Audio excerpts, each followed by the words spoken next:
Hey y'all, how's it going? Good morning slash afternoon. Currently 12:09 Eastern time here.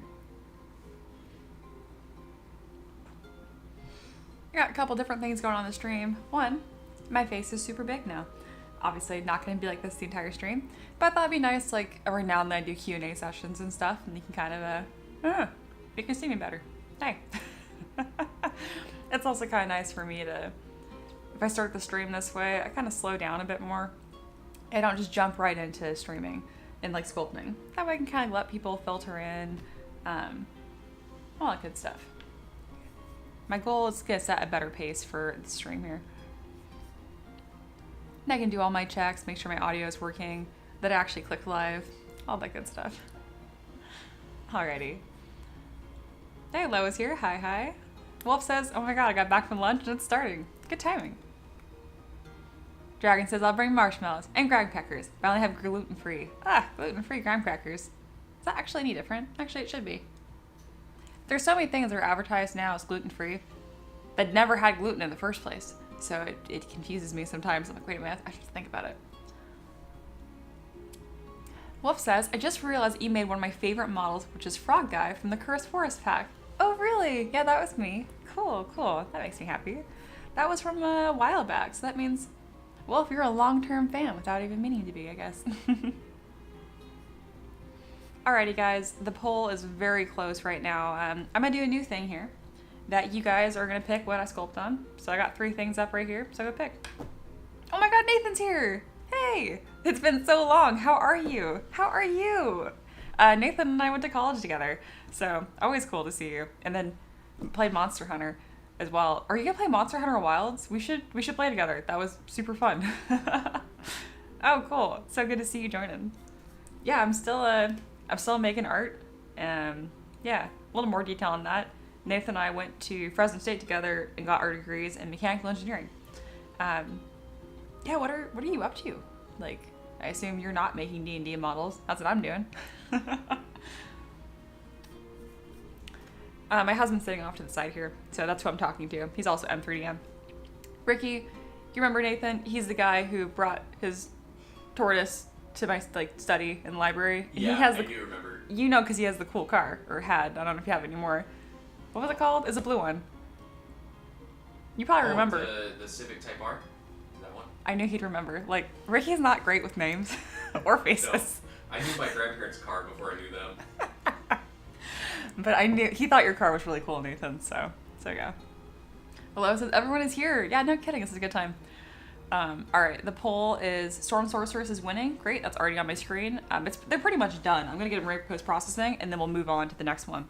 So Storm Sorceress wins, and now I'm gonna do another new poll here, which is gonna be whether we're gonna do Greater Strix or Eldritch Raven. We'll get in Sculpting here real shortly. Man, good start to the stream, y'all. Thank you. I updated my stream slightly. The bitrate is higher. I have slightly better focus on my camera. It's pretty much the same, but always making small improvements. All right, bam. Nathan says, oh, absolutely down to play. And I work for the city of Fresno now. I do still indeed have the car. Very cool. Also sick. I'm glad you landed a job with the city. Like, you're set. That's killer. Congratulations. And then Dragon following up on gluten, which is important. Yeah, celiac. My grandpa has that. So I'm pretty sure he does. I don't know. He eats like he doesn't. I'm pretty sure he does, though. Taka's here, too. Hello, hello. All right. Let's go ahead and I'm gonna make myself tiny now. Whoop. There we go. Still me. And then for y'all that missed the stream yesterday, there's also another important update. I have a hearts effect now. Oh, I'm not trying to find cute things to put on the stream. So yeah, I'll be doing a stream on Valentine's Day because it's just a Friday. Like, we're all going to work still. And I've been with my husband for 10, going on 11 years now. To be perfectly cheesy, every day is Valentine's Day, so we don't have like super special plans. So I'll be hanging out with y'all on that day too. Boop. And let's get started.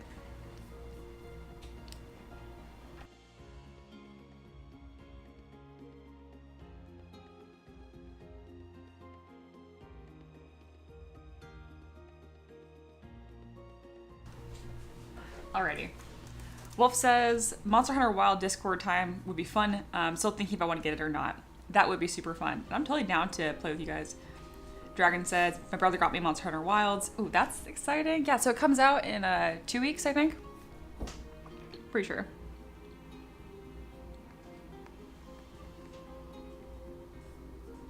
I pressed something, just making sure I didn't goof anything up. Oh, we're good. Sick.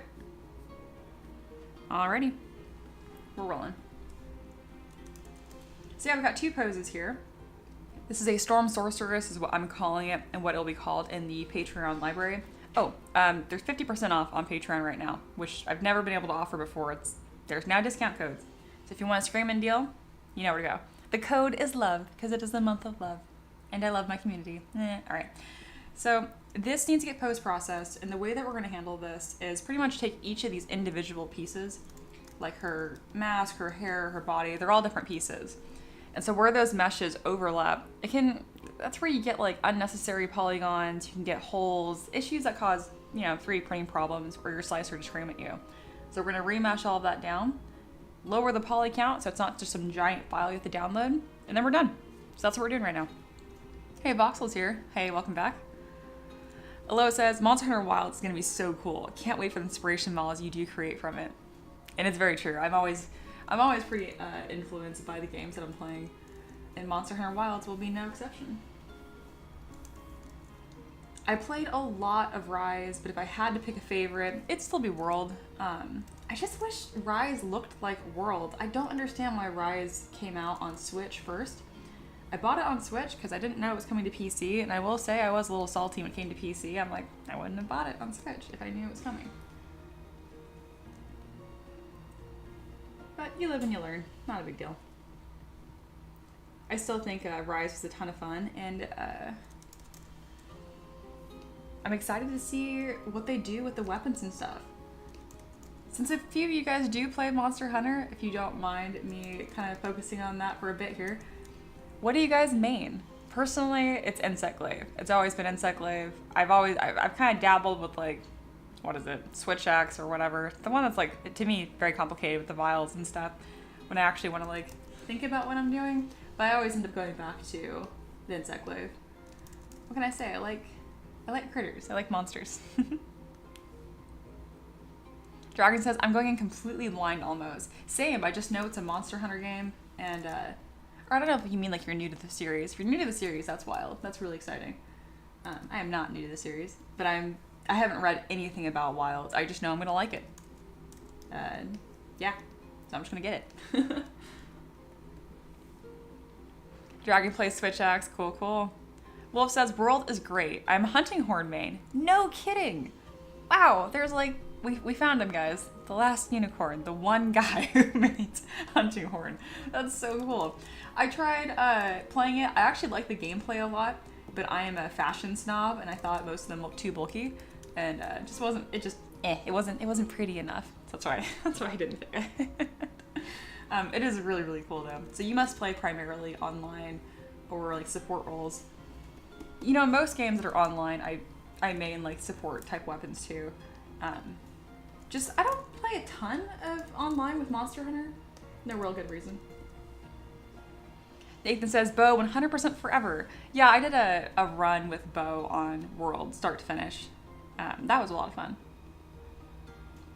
Taylor says, I love how her hair is flowing. You can feel the magic. Oh, I'm so glad you say that in that wording specifically, because the guy who requested this on Patreon was very specific about that. He wanted her long hair whipping up, but not because of wind, because of magic, specifically. So the fact that you got that vibe, it's kind of nebulous. I'm really, really happy to hear that.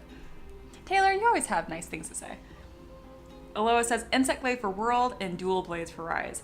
I did the same thing. That's really funny. Yeah.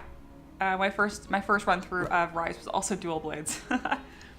More Switch Axe supremacy. Wow. Also, hey, B. Welcome back. Dragon says, oh yeah, you two in Wilds, right? Use 2 in Wilds. For Dual Blades? Dual Blades are always 2.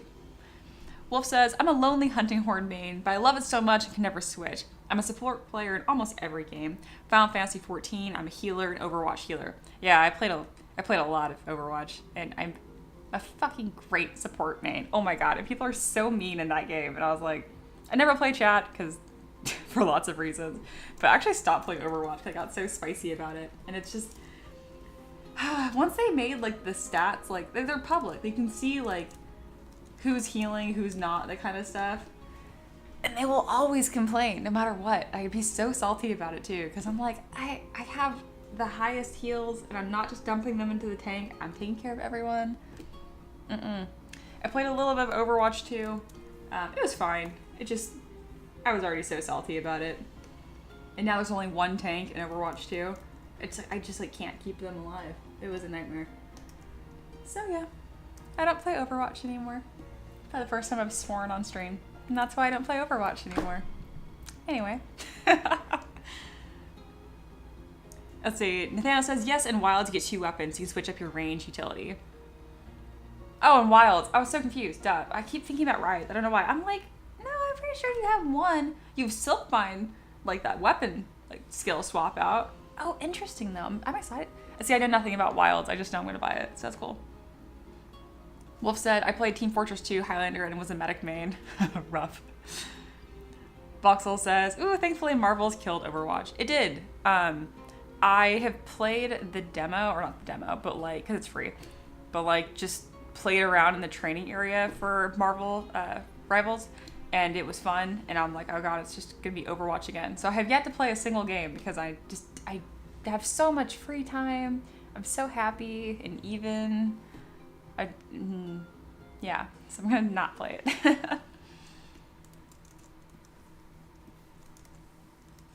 You guys are talking about so many games that I like. Very distracting. Also, a really lively start to the stream. A little over 10 people here right now, almost a dozen, and most of y'all are in the chat talking. Very cool. Those of you that aren't in the chat, hello to my lurkers too. I appreciate you guys being here. I know some of you guys are lurkers that aren't talking, and some of you guys are probably just literally at work, so I respect that.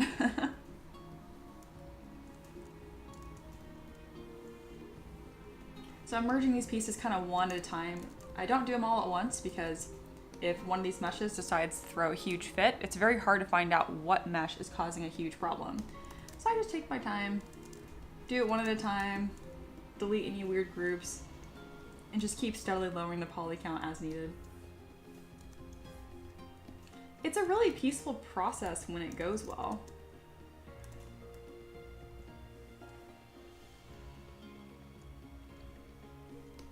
Got kind of a weird clipping issue with her hands here because I didn't want to pose in Character Creator 4, which is fine. I kind of like the open-handedness of it.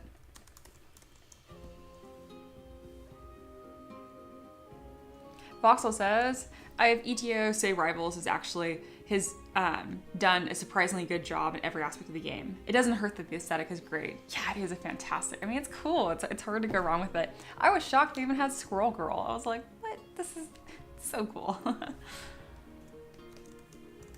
And again, I haven't actually played a game yet because I just think that'd be a rabbit hole I don't want to fall into. But the support characters I have played around with in just like that training area, they play pretty smooth. It looks really fun. And very on theme, Storm was one of my favorites that I tried out too. Who I did not expect to be like a support player. So that's interesting. Talking about a lot about a game that I refuse to play, but yeah. Aloha says, any fixes for the fingernails being removed after Ricky does opposing? What on earth is he doing to these models? You know, just torture. That's where the soul comes in. Really put him through the ringer first.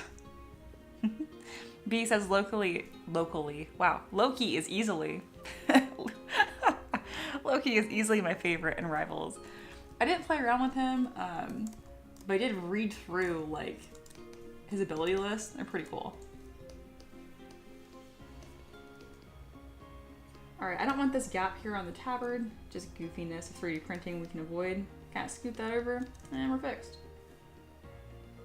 Very nice.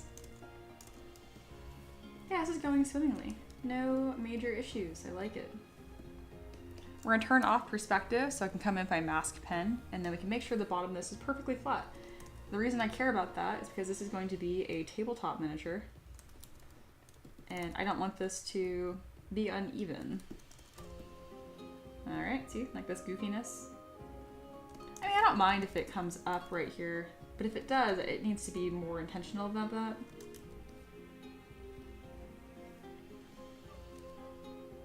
There we go, something that doesn't need supports when it prints. Excellent. Looking good. B says that locally sourced Loki. Yes.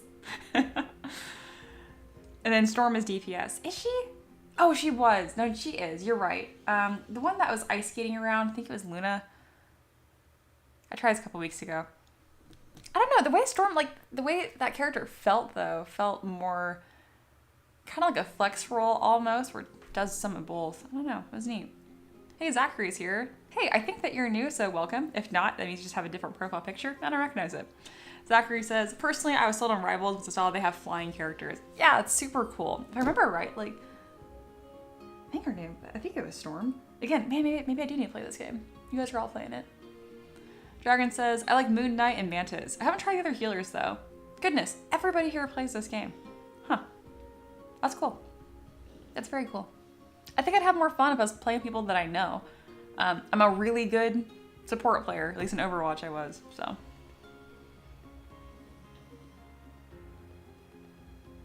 And then Dragon says, she's super slow feeling for DPS. That's probably why I'm thinking Storm was a healer. No, she's not. She's not. Remember her ult was really cool. Yeah. The way all the animations in that game are, I mean, they're all just so smooth and so clean. It's just fun to look at. I'm glad the game's doing well. I'm glad Overwatch isn't. Again, I just got really, really spicy about it. There were some things they could have done to improve the game, and they just wouldn't. I honestly don't care if the cosmetics are expensive. I've never been very particular about that. Whatever, however they want to monetize the game, I don't really care. But if you're going to have expensive cosmetics, they better be cool. And at the end there, even now with Overwatch 2, a lot of things like $20 cosmetics, they're just recolors. And I'm like, okay. No. We have to do better than that.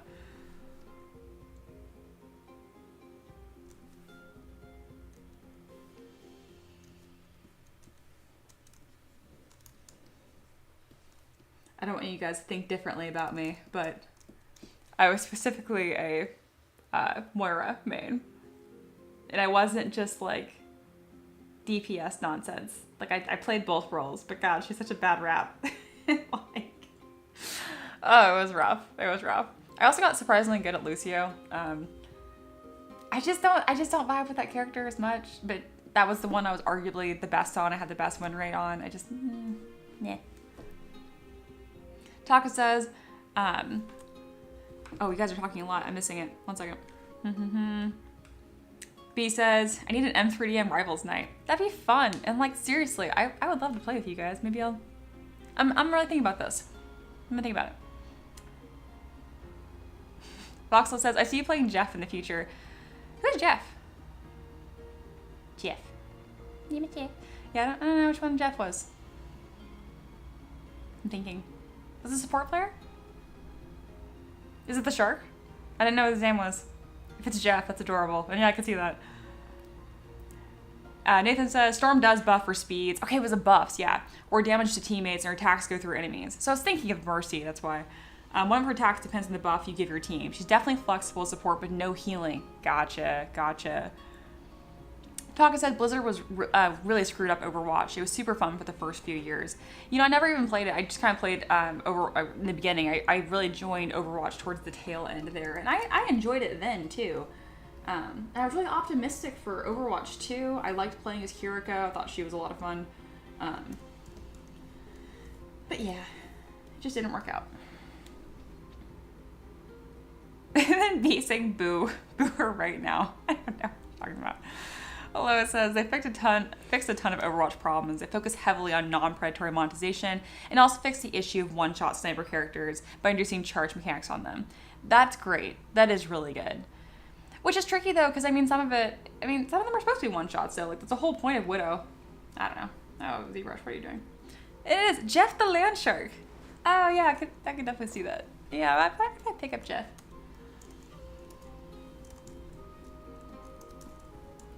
Why are her nails in the middle of nowhere? Alright, this model is almost done. You can see on this far right here, it's mostly covered up by my camera, so let me scoot it down. So right here we only have one piece. Usually this little menu here is full of subtools. We've come down just to this one, which means we're pretty much finished. Now it's just a couple more remeshing, lowering this file poly count, which is currently at 600,000. That's too high. We're gonna third that down and then see how it looks. Taylor says, I miss when games, you buy the game with real life currency and then everything game itself can be bought with in-game currency. $20 for an asset is like a third of the cost of the game. Yeah, no, I get you. It's pretty outrageous. I mean, they're optional. At least they're just cosmetics, you know? I don't mind live service games. I really don't. I think it's fun when games are still getting supported, and if me buying an overpriced skin keeps a game that I enjoy being supported and worked on, I don't necessarily mind. But $20 is a hard sell. I agree with you, Taylor. Aloha says, Mia might be a generational menace on Jeff the Lawn Shark. Maybe. It's really speaking my language again. And tabletop games, so like D&D or really any game, if I have an option to play a druid-like character or an animal, I do. That's like my go-to. So yeah, I see some Jeff in my future. I'm gonna have to play this game now. Anyway, it's fine. I've had such a nice start to the year, guys. I don't know. I'm still traumatized in Overwatch. It's just like the I need healing spam. Like God, at the beginning of every match, I would literally scroll up and I'd mute every single person individually. Because you have to, otherwise it still shows them.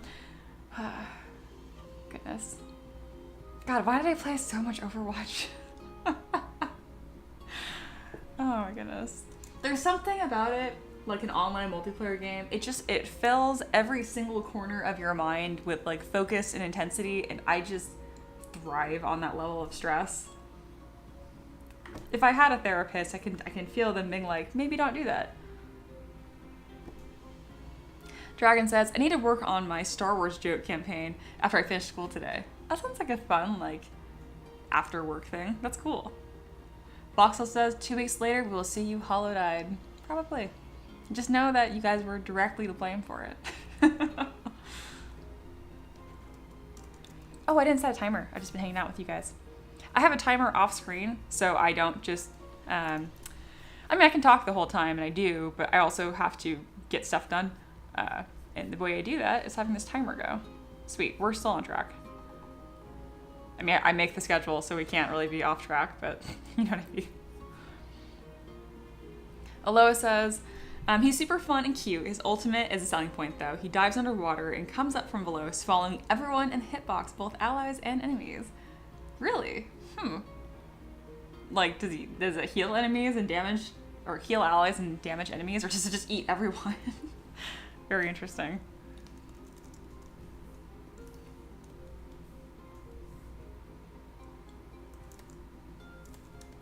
All right, this is looking really good. I'm gonna check the mesh integrity. It's saying no issues. I like to do a little quick scan, stuff like this. I saw these little dots here. You get good at seeing issues. Those dots there are concerning. Yeah, I'm gonna smooth that. All right, they're fine. Cool. All right, that looks really good. Now we're gonna kind of swap poses. We're gonna scoot her over to the left now that she's finished. God, that's a great pose. Good job, husband. And then we don't need the unposed version anymore. Isn't that crazy how much energy goes into a pose? Man, it's quite the transformation. We're gonna throw this unposed version up here just for you guys to admire the change here. And now we're gonna go over to this last pose and get this all ready. Alrighty. Going along swimmingly. Once I'm done with this, I'm going to look at the poll that's live right now in the chat to see what I work on next. Both of those models have already been started. I'm just going to be buttoning them up and doing whatever sculpting is needed and what's left. I'm really not sure how much work those two need. Probably at least an hour each. But yes, if you have not voted already, vote. Unless you genuinely have no opinion on the matter, then I guess don't vote. Then just hang out. Both are allowed. So I don't want strands like this just hanging out. We're gonna kind of like, it needs to be scooted over to the left or the right. I'm gonna scoot it over and then use back face mash. There you go. Looks great. All right, that's been merged to the mask right there. And now we're gonna remesh by union. I'm also gonna save really quick because whenever I move quickly like this and do lots of clicks, sometimes it incenses ZBrush.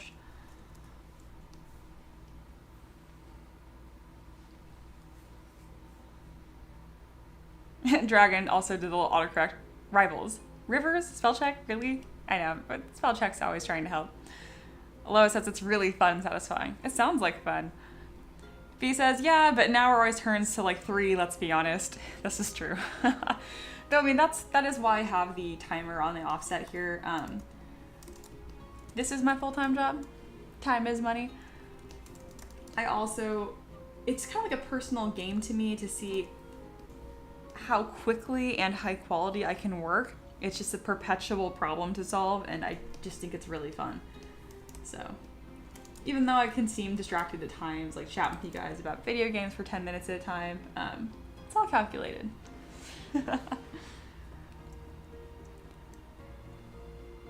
So far, this month is possibly going to be my new record as far as the amount of high quality models I've accomplished, and a lot of them have 2 poses, so I'm excited. Feels good to always be improving.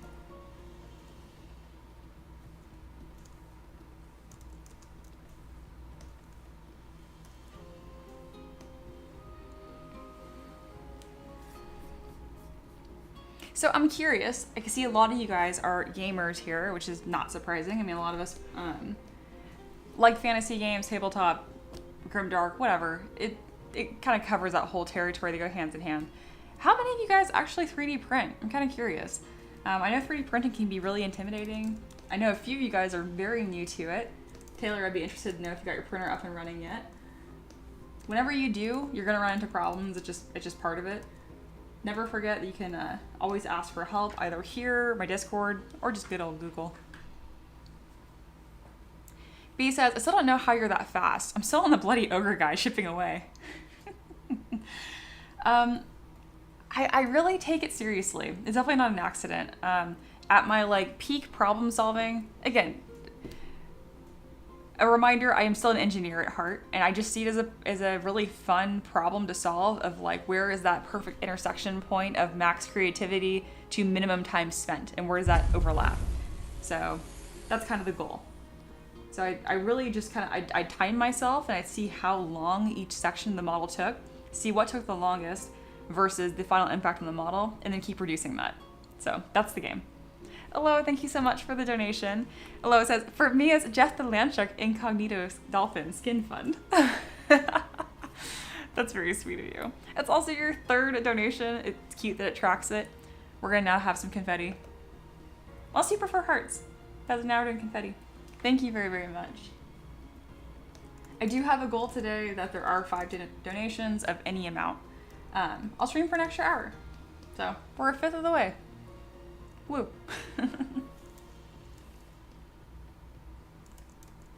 I was already planning on playing the game, but now I have to. Now I have to see what's going on. At the very least, just to play a few games as Jeff.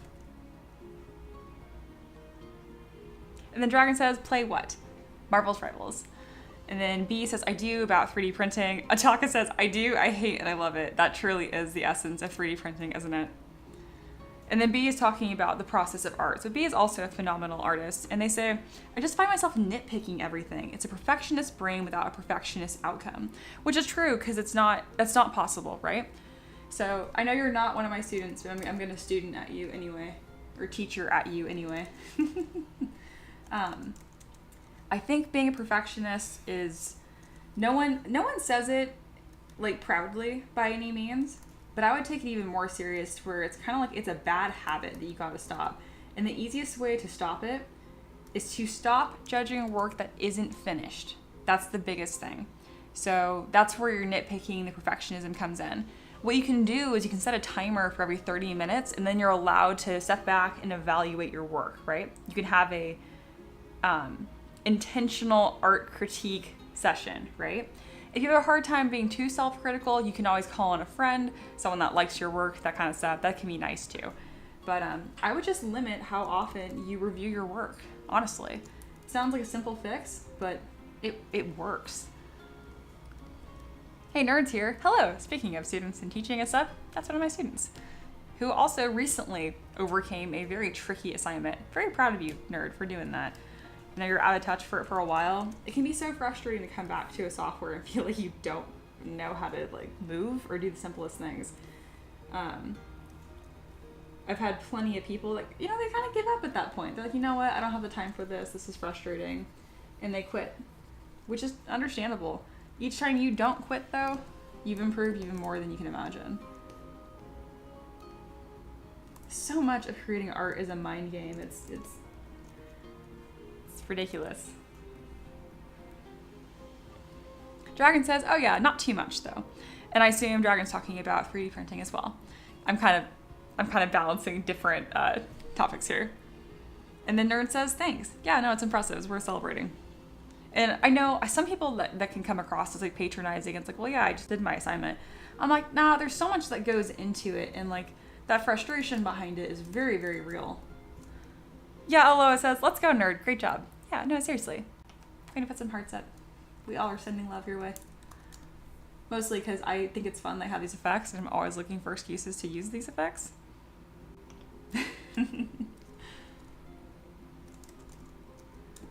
Alrighty. This other pose really came together super quickly. In the next 10 minutes or so, I'll be switching to a new model, so if you haven't voted in the poll already for what I'm working on next, go ahead and do that. That's pinned right at the top of the live chat.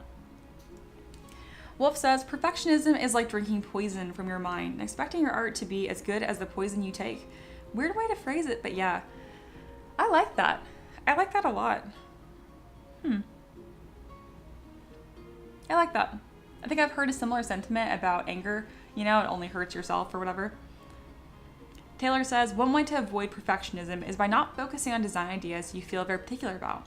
Like an original character you've been wanting to sculpt since childhood or whatever, but instead focusing on studies where you have room to breathe and play with your ideas. I like that, and that kind of dovetails off another concept I like to remind my students of.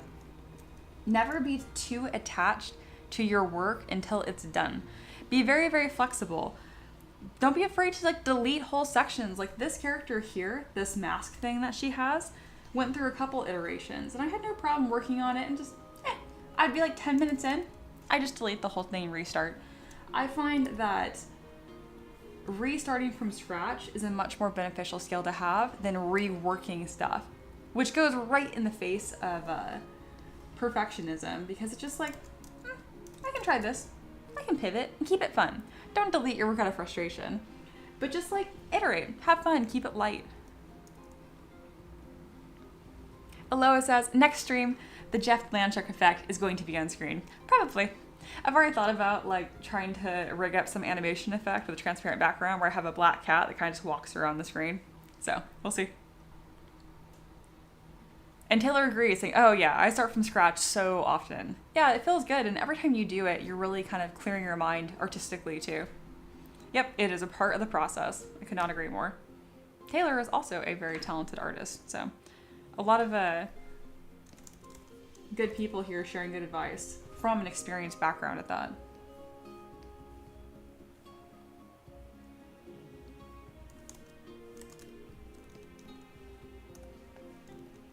Decluttering. I like that. When I was at my peak anxious and brainful in college, one of the things that helped me most, I still implement today, is what I call a brain dump. I'll just get a blank piece of paper and a pen, and I will write down everything that I'm thinking. I can't type it because I'm a pianist as well in my free time, and I can type like 110 words a minute. It's not helpful for me to type my thoughts.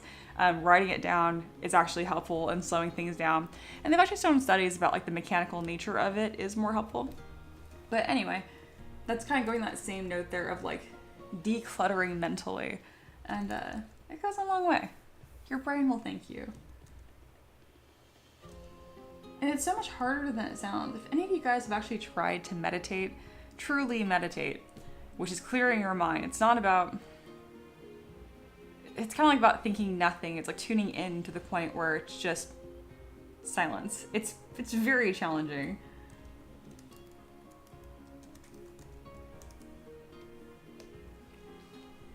Aloha says, on that note too, the original Raven model was scrapped and redone from scratch. It's true. And it led all the way to the Strix model, which is awesome. It is, and you guys will probably see both of those today. Those are actually the... Very, very on topic, Aloha. Those are actually the 2 poll options right now. It seems like everyone that's here has already voted. We already have over 10 votes. And it's exactly 50-50. So if we could not have it be 50-50, that'd be great. Taylor says, meditation is indeed very, very challenging. Nerd says they love it. Yeah, okay, that's awesome. You guys are familiar with like the topic. Some people... just think like the literal, just like stereotypical like om kind of thing, which is like, you're right, but you're not. I can, at best, I mean, I have like a meditation streak where I'm actually successful for about 2 minutes now. I practice for 5 to 10 every day, but I really can't get past 2 before I'm redirecting thoughts. And someone worded it really well, where pretty much it's not about how long you can go with maintaining like the stillness in your mind. Every time that you practice redirecting your thoughts back to like your breath or whatever the mantra is, whatever your stillness is, that's all practice. And that's really what you're doing. But sometimes I can't help but feel frustrated when I can't kind of like grab the runaway train of thoughts. I'm just like, stop. Dealing with that frustration is part of it though.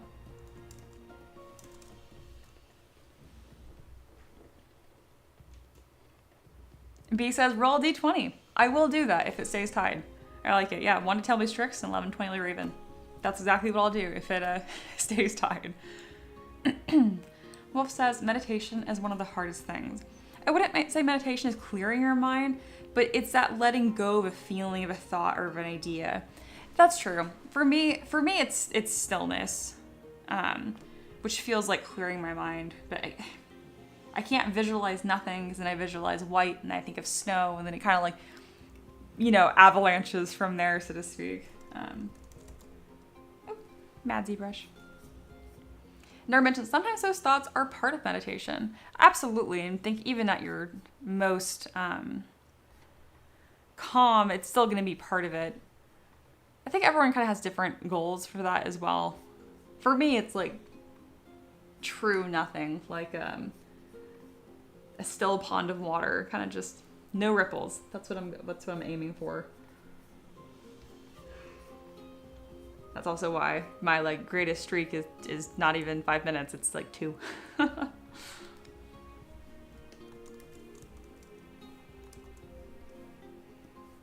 All right, we're almost done here. I'm gonna check the mesh integrity. It's coming back clean.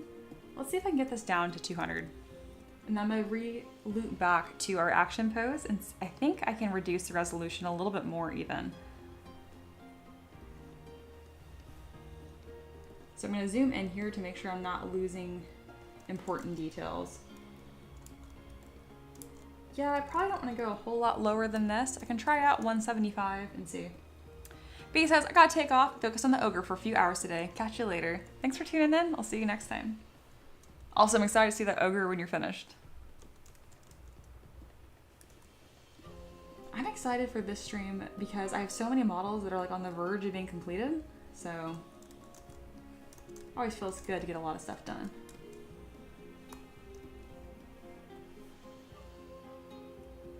Taylor says, it's also good to focus on the effects that meditation has on the rest of the day. So true, that's why I do it. Even if the meditation streak wasn't successful, there can be success with overall mood and well-being after the session. Absolutely, absolutely.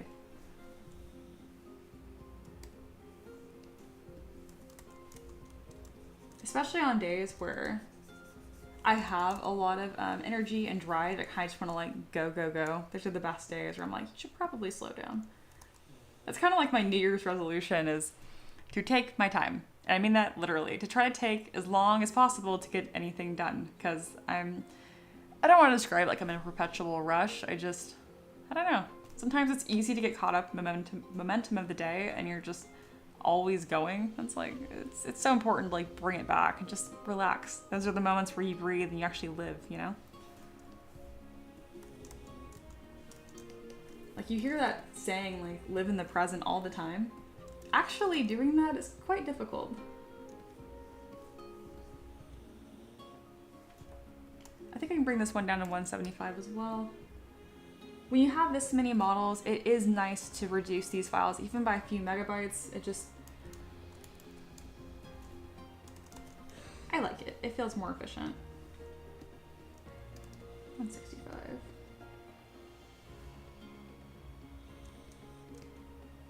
And then it looks like I have this strand of hair that's kind of hanging out over here, and it's so close to touching the model, so we're just gonna kind of grab that piece and bring it in. I did this on the same area on the other pose, but I forgot to do it right here. Excellent. All right, looking good. We're gonna close holes and check the mesh integrity on each. There's a small error on this one, it's only 2 faces. But I bet I can clear that up. Aloha says, taking time outside of your art to vent worries you have about your current work means when you do get around to your art, you don't have to slug through those anxious thoughts first. Very, very true. It's wild how much everything is so interconnected. I don't know if you guys have seen like studies or topics about like how connected like the bacteria in your guts, like your microbiome are to like your mood and your brain, all this other stuff. I get that nutrition is super important, but there's some really interesting studies coming out about that. I think there was one recently, which I have not fact checked yet, so don't take this as truth. It's just something that I saw. But connecting like a microbiome imbalance, they kind of put like a different bacteria or an enzyme in there, and it's had positive effects on Alzheimer's patients. Kind of cool. More of it in the correlation stage rather than causation, but so cool. All right, I think we have a mesh error on here somewhere. I'm gonna see if I can find it. Usually it'll be like a grouping of a lot of polys in one area. If I smooth them, sometimes I'll see like a hole appear. So I'm trying to find it because I didn't have it just a moment ago. So I just created it by accident. Oh, here it is. So this is what I'm talking about, like this black scribbliness. That is a mesh error. Really, really easy to fix in this case because it's not like a sculptural design part. All I have to do is mask it, delete it, and close holes. Put a nice smooth edge on this, and we're back in business. Perfect.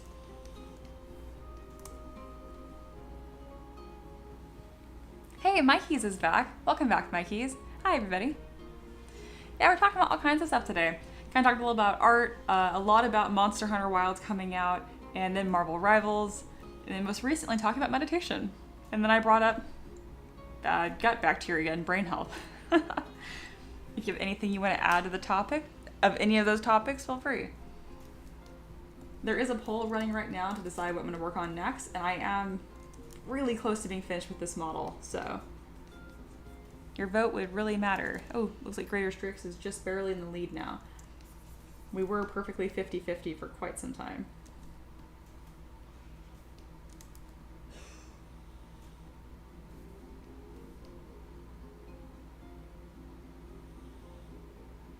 Kind of just do my final checks over here.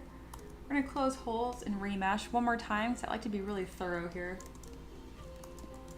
Couple small little clips, one edge, no problem. All right, looks good. I'm gonna take both of these models now into my end ZPR, which is just a file that I've created to compare size. So for example, these two models are different. We want them to be about the same head size and height. That looks good.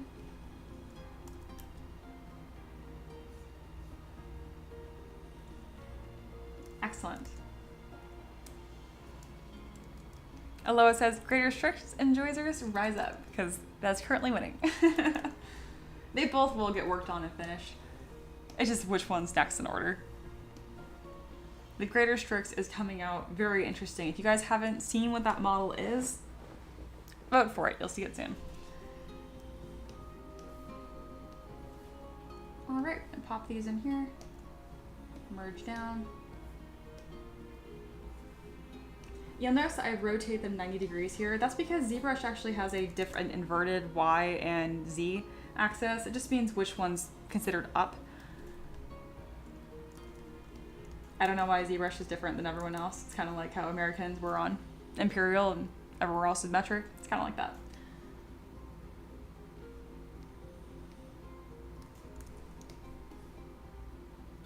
There we are. I like my minis to be kind of pushing the 28mm, not quite 32 heroic scale, but close. All right, that looks about right. Happy with that size.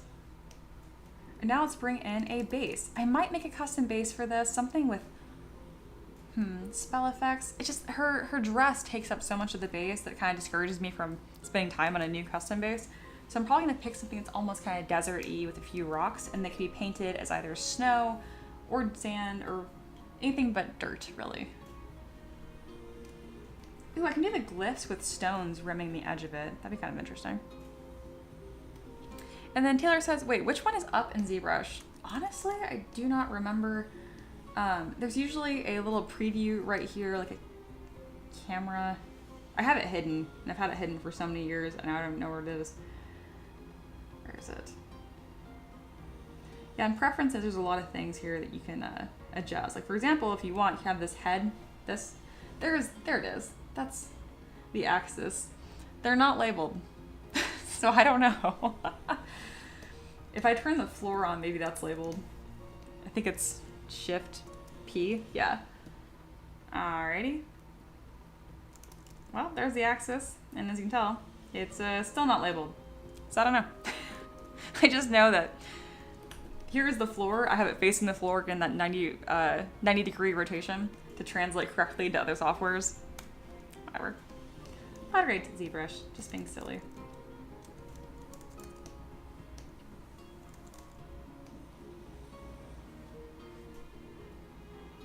And then Aloha is asking a question about my horse. If you guys didn't know, I have a thoroughbred named Spartan. He turns 14 this year, and he is the goodest boy.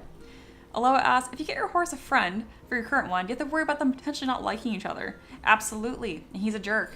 He's a gelding. And if there is a fence in between two horses, he's a saint. We actually have a bovine, like, mesh fence. It's just, like, metal. It's not like chain link. Like, if you take your hands to this fence, because it's mesh, metal mesh, and squeeze it, you can bend it yourself. Like, it's not hard at all. He respects that fence. He has no issues with it. Doesn't push on it. He can, like, love on other horses. They groom each other. They're great. If that fence is not there, he'll beat the crap out of them. I don't know. Just, you know, I can kind of relate to that. We have a lot in common. But anyway, given enough time, he has become friends with other horses, but he just prefers that there's a fence between them. I don't know why. I'm trying to think if I want to keep this this specific base or not.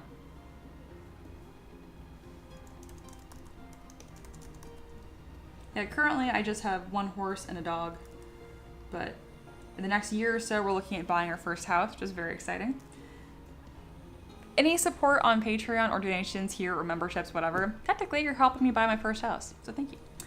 Even just by being here and watching this stream. But anyway, as of now the farm is only 2 critters, but I will have many one day.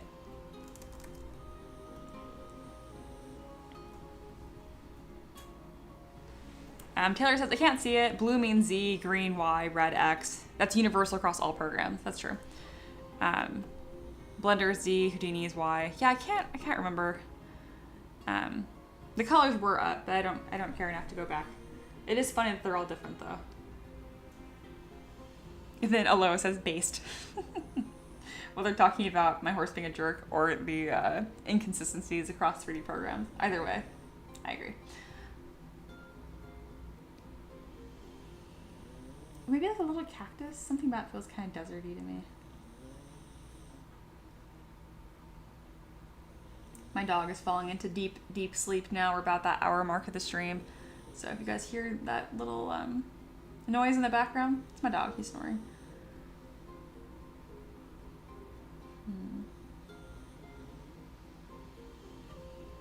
I think I'm just gonna do just a really simple rock base here. And if I don't like how this fits, I'm gonna do just straight sand.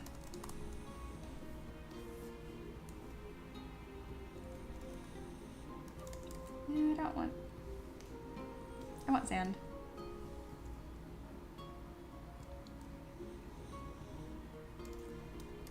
I'm not even sure why. It's not even that deserty. It just feels like it should be sand.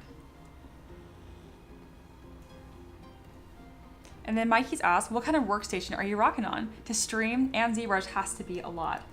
I really wish my husband was in the room. It's not that I don't care. I do. It's just that my brain does not care, and I cannot remember the specs of my own machine to save my life.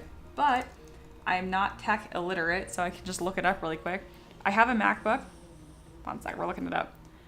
All right, it's on screen. This is exactly what I have. I have a MacBook Pro. It's a 14-inch, 16 gigs of RAM, and it's on the M1 Pro chip. And it works great. I absolutely love it. I absolutely love it. I had Windows my entire life, and this is the first MacBook I've ever owned. I got it last year, and it's been a dream.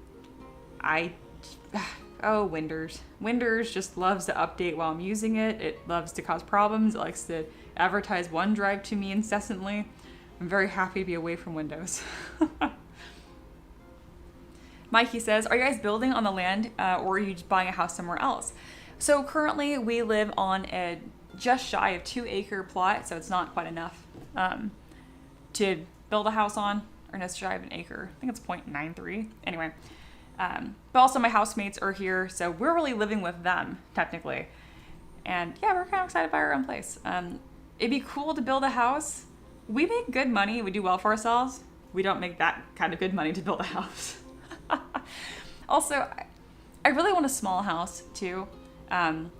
Whenever I'm shopping online, I actually filter by a house size. There's a lot of houses out in the country are huge. They're like 2,000 square feet. I do not want that. I would like a small house and a nice big shop. That would be the ideal. And land. At least 3 acres.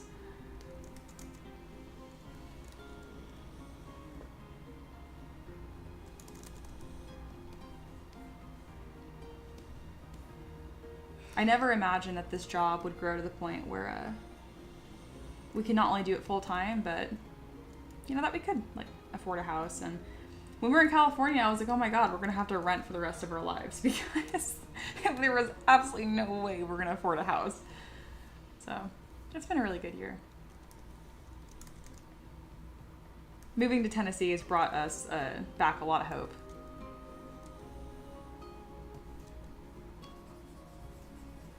I don't even hate California, just to be clear. It just did not suit the kind of life that we were wanting.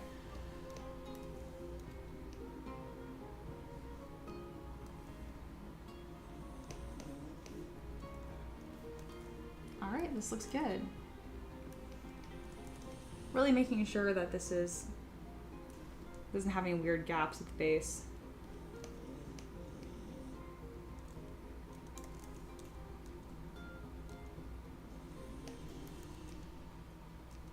Perfect. I'm gonna throw these into my archaic software mesh mixer and then we're done. The results of the poll will be finalized and we'll be on to the next model. Taylor says, I hate OneDrive so much, right?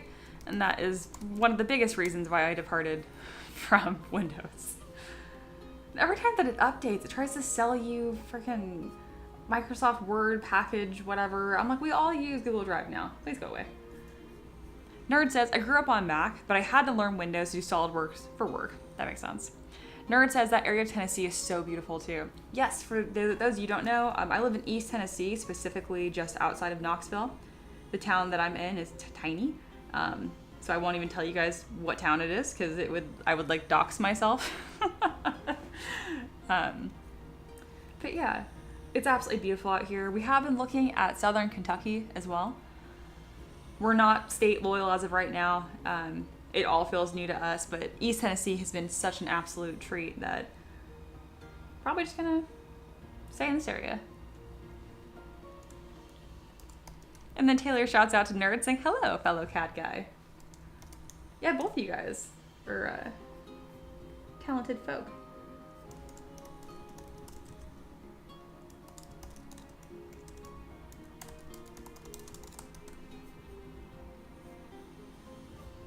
It's complaining about something being non-manifold way in her hair, but it's a single point.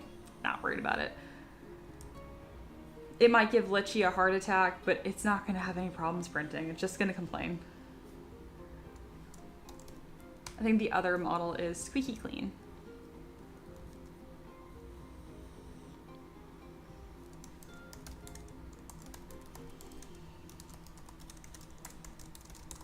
It's so fun to me that I have these casual and action poses because my very first project of all time was Familiars and Beasts. And that's the same naming convention I use for that as well. So it kind of feels like coming full circle.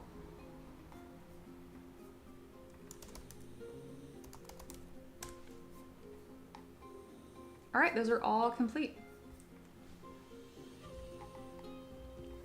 I'm gonna zoom this in while I upload these files. I'll give you guys something a bit nicer to look at.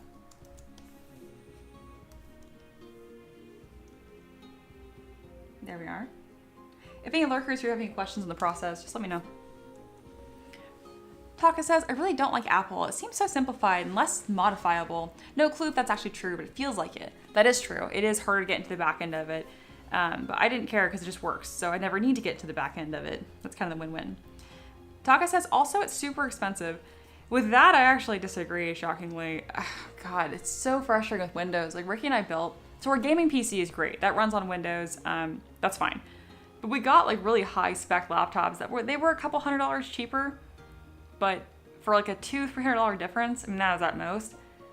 After a year, these like Microsoft laptops we had, or I think they were Dell, they like incinerated themselves. And it just happened time and time again. My husband, he's had his MacBook for 2 years now. It's rock solid. So is this. I've never even heard the fan kick on. So for me, I'm a creative professional, I just need my shit to work. I really need to not fight it. Just because I can get into the back end of it is irrelevant to me. I just want it to work. So my dad actually works in the National Weather Service. He was a forecaster in the beginning, but he's been in IT for the last 20 plus years. So growing up with a dad that knows how to code, literally as a tech officer and for the federal government, I'm very like computer savvy, and even being able to get into the back of the stuff, I'd improve things, and after a year, it'd still run like shit. So I'm like, all right, we're done with Windows. We're done with Windows, done with Dell. I've had all kinds of different laptops over the years, and for a while there, Ricky and I were buying a new laptop to work on pretty much every year and a half, right like on the dot. Because they would bog down and like burn themselves up, for lack of a better word. But honestly, if you're just using the computer for like hobby or pleasure, it's probably totally fine. I'm really picky because it's my livelihood and I don't like to be interrupted. I do not like to fight my tools. I like my tools to tool for me. Wolf says, I work in IT and Apple is one of the worst for custom stuff in back end. It's a nightmare. Oh yeah, it's because it's not for that. Again, it just works.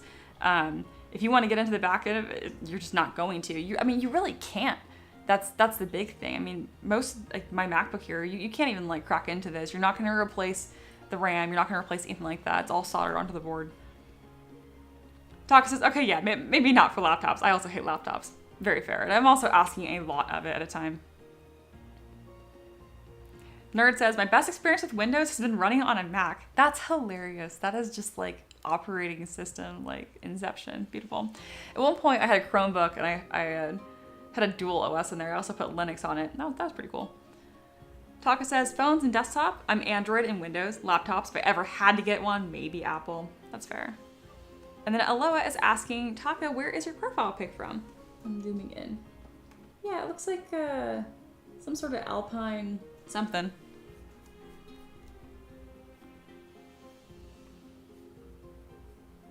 Ah, it's from Dark Souls 3. Very cool. Yeah, it looked moody, and I saw some ambiance there.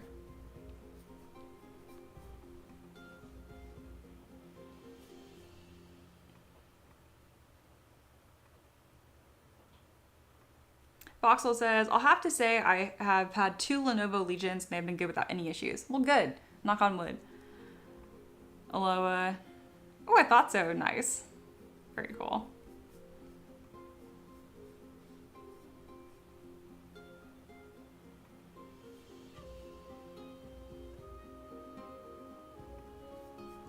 Taka says, oh, whoops.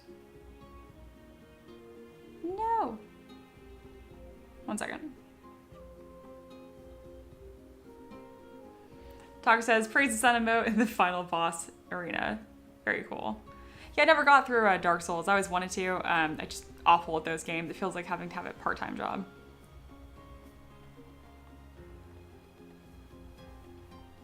All right, now I'm kind of updating everything on my side. That poll is closing in a couple minutes. Greater Strix is winning by 3%.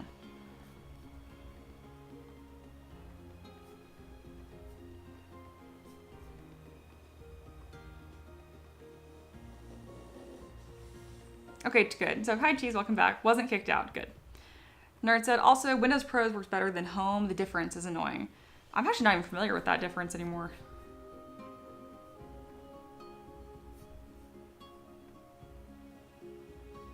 What am I doing right now? My brain is full. I finished a model. I'm starting a new model. Yes. Let me double check that I've uploaded things where I need to upload them. I really button things up right away. As soon as I finish a model, I get rid of the ZPR I was working on. I like immediately delete it, which I know is kind of chaotic. I do have a backup of the unposed version, but the posed versions are useless to me as like a creative. My part is done with them. Now it's just a product.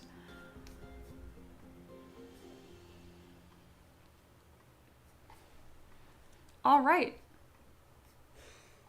This request board is moving right along. Actually, I'm gonna share it with you guys right now.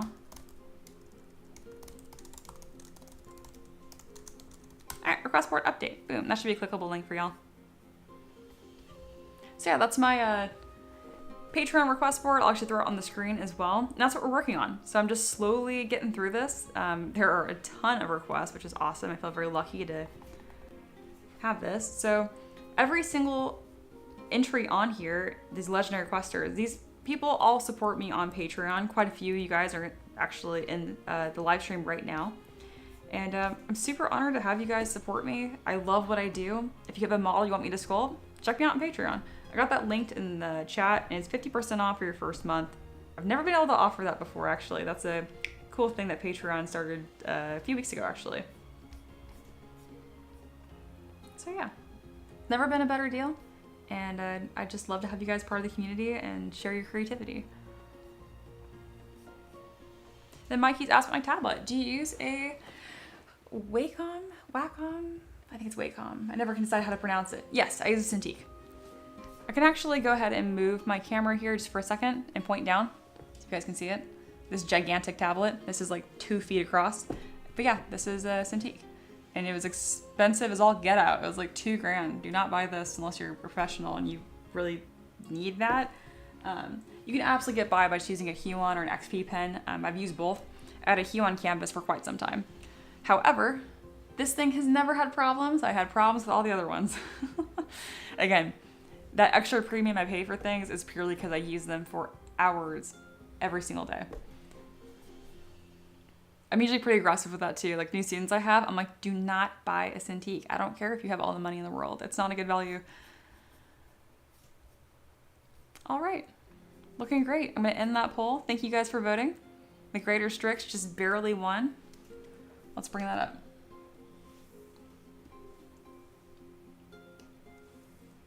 And here is the Greater Strix that did not save. That's A-okay. I know I have it. So this is why I do quick saves. So if I look at this, maybe I save on the Eldritch Raven? No. Anyway, so my file is gone. That one that we worked on, right? Oh no, panic. Do not panic. This is why I have quick saves every 3 minutes, like a lunatic. Because I can go back here. This happens very rarely, but it does save me hours at a time. So there we go. There's my model. I knew it was in here somewhere. I clear out my quick saves probably every month or so. It caps at about 200-300. But yeah, now we'll actually save it, because apparently I did not save it last time. This really cool model here, it is a construct pretty much. It looks Raven-esque. It's part of a campaign. I think it's featured in Curse of Strahd. I can't remember, but something of that like spooky, grimdark. I'm gonna read the description for you guys in just a moment. Here we go. A large artificial bird. It's created of wood, animal skin, burlap, and hundreds of black raven feathers. Specifically, the requester said any kind of scary bird-like machine that looks to have been crafted by a swamp witch to hunt ravens would be fantastic. And I think we've accomplished just that. I'm not sure how much more this model really needs to get done. It might be in that post-processing buttoning up phase. We have a couple areas that are weirdly smooth, like for example, the top of these legs are just tubes. So we can definitely do better than that. I did make a custom base for this. The back needs to be detailed and some other feathered areas. We do have some nice asymmetrical elements, but I would like to push it even a little bit further, specifically with this like mane of antler type things. So we'll go ahead and do that.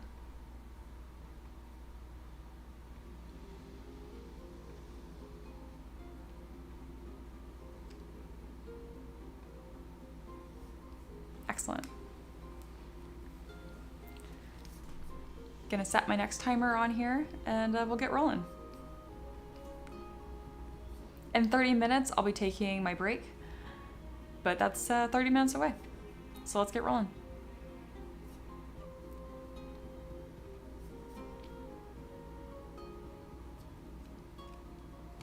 Again, thank you guys for hanging out with me on this Tuesday.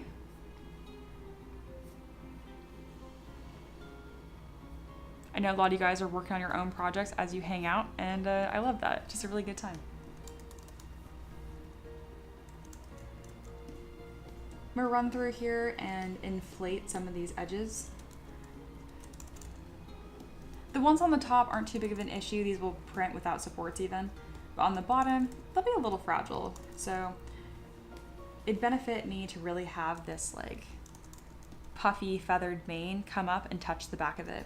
It's not gonna change the silhouette, but it'll also make the model much, much stronger.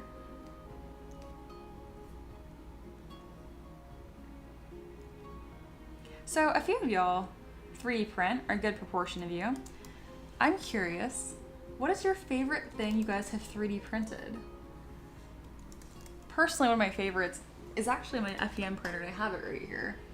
It's my Barbarian King in FDM multicolor, and he looks really cool. I'll actually briefly highlight this. I've shown him before on stream because he's just so cool. But yeah, check him out. And it's just so cool. My bamboo printer did this all at once. So it's multicolor, didn't have to paint it. This is just what it came like, just straight off the build plate. So I'd have to say this is one of my favorites. I used to have, before I moved across the country, I actually gave it away, I printed my Phoenix and color changing filament that was also heat sensitive, and it was this size. That's really cool. But as of now, that's probably my favorite print to kind of show people.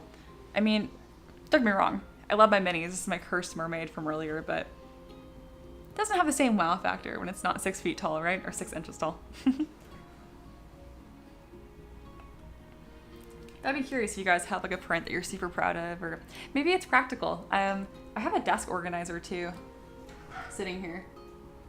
This is probably, I did not design this. This was just an FDM print as well. That looks really slick. But yeah, both of those were 3D printed. All the hooks in my closet, which obviously you guys cannot see, those are all 3D printed as well. So I do a fair share of practical 3D printing. A long time ago, my husband 3D printed a Harley Davidson badge for his dad's truck. It's just out of PLA, and that sucker has held on for like 3 years now, no issue, which we were both surprised by. We didn't have any ABS on hand at the time, so we gave it to his dad, and we're like, hey, hope for the best. It might stay or it might fall off. We don't know. But 3 years later, still going strong.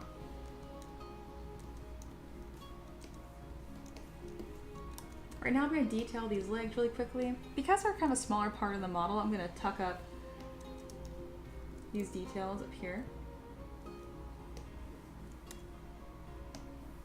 I have my damn standard brush and an alpha that I like. And we're going to kind of just add these little ridges here. Perfect. Something really simple. Wolf says, my favorite print is in multicolor fidgets for myself and people. Very nice. Nerd asked for personal or professional prints. Personally, I designed a wall mount for my tablet. Oh, that's sick. That's really, really cool. What about professional? Yeah, I want to know both your answers. Taka says, my favorite would probably either be this huge Jinx from Arcane. Oh, cool statue. Or the baby Kitsuma from you. That deserves hearts and love. Thank you. That's very, very sweet. Partially because that was one of the gifts for my kids at work, and it was really cute. That makes me so happy. I'm honored. Also, I would love if you posted a picture of that statue of Jinx in our Discord. That'd be really cool. There's a print showcase channel even, so. Oh, yeah, duh. If y'all are talking about this, I know most of you guys are in my Discord anyway, but I would love if you guys shared pictures.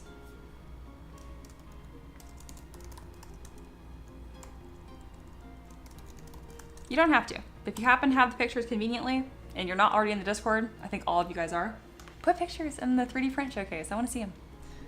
Nerd says professionally, it was a project for NASA that's used to make a satellite. Oh, that's so, so cool. Man, Nerd, you had the best job. Taka says on it. Cool. When it's up, let me know and I will probably put it on screen for everyone to see.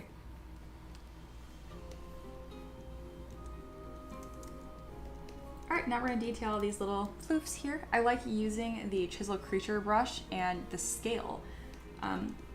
Usually I modify it a lot to make it more soft and rounded, but since this is kind of a monster, I will kind of leave it on the linear part. I'm gonna increase the focal shift, kind of reduce that overhang as much as possible. And we're kind of just layer in some rough, monstery looking feathers. Again, they're labeled as scales. I actually find they work much better as feathers.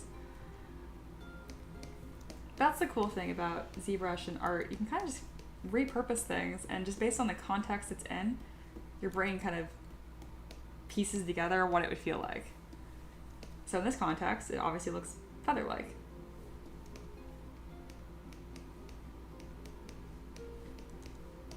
And then these do have some pretty wicked overhangs, so I like to grab my move and back face mask and just kind of suck them in. And then now when that prints, it'll round off really, really nicely. I first used this technique when I was sculpting my very, very first cockatrice. That was kind of a landmark model for me too, as far as sculpting skills go. That was back in 2021, I believe.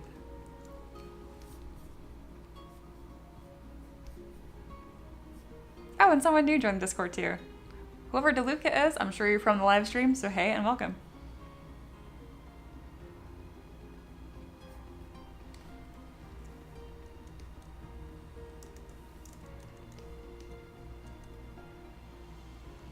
If you're one of my lurkers and I just traumatized you, I'm sorry. I know it's like a cardinal sin to call out lurkers.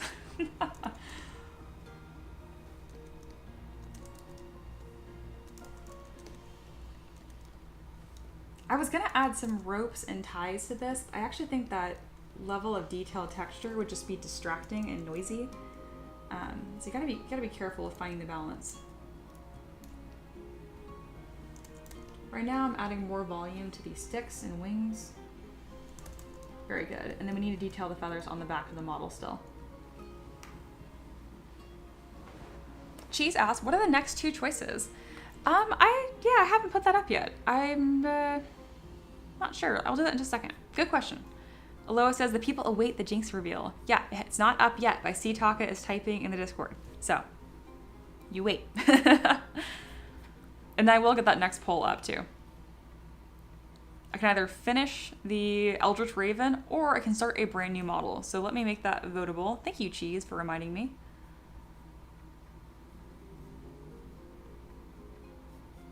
YouTube is not letting me put my own stuff up. One second. Taka just posted it. All right.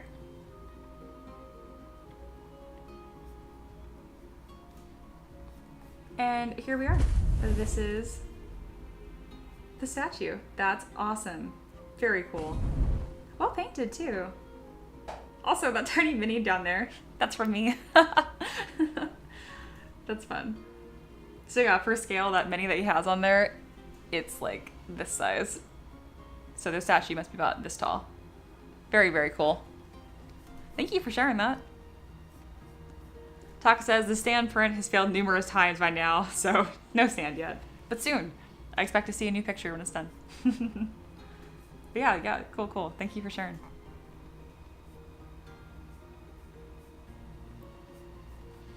I'm trying to figure out why YouTube won't let me post a poll. Oh, there we go. Figured it out.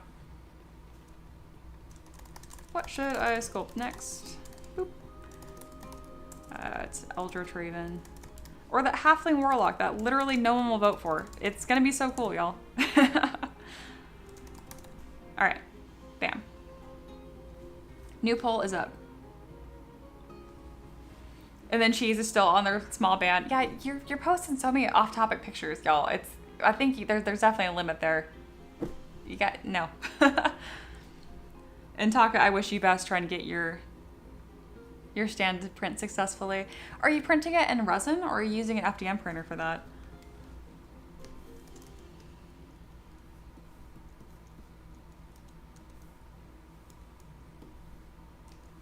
So we're gonna use the same kind of technique here. We're gonna add a bunch of feathers on the back of this quickly.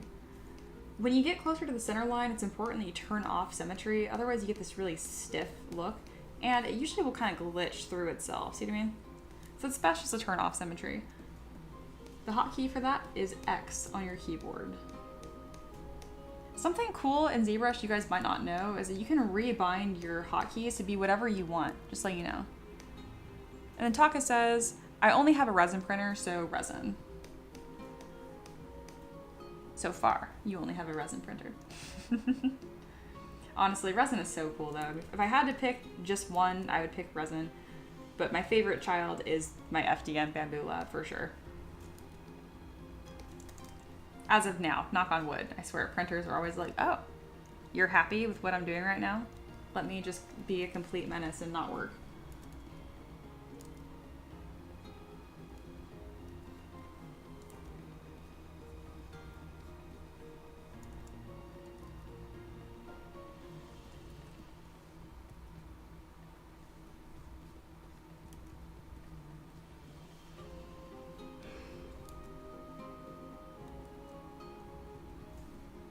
Looking good. Gonna use that same trick where I come on the underbelly here and just suck in all these tiny overhangs. They're not really the end of the world for 3D printing, honestly, but when they round off like that naturally, you kind of just get a cleaner print. That's the biggest reason why I do that. It also makes the model look a little more substantial. I didn't detail this little funny area by his tail feathers. Let's go ahead and do that too.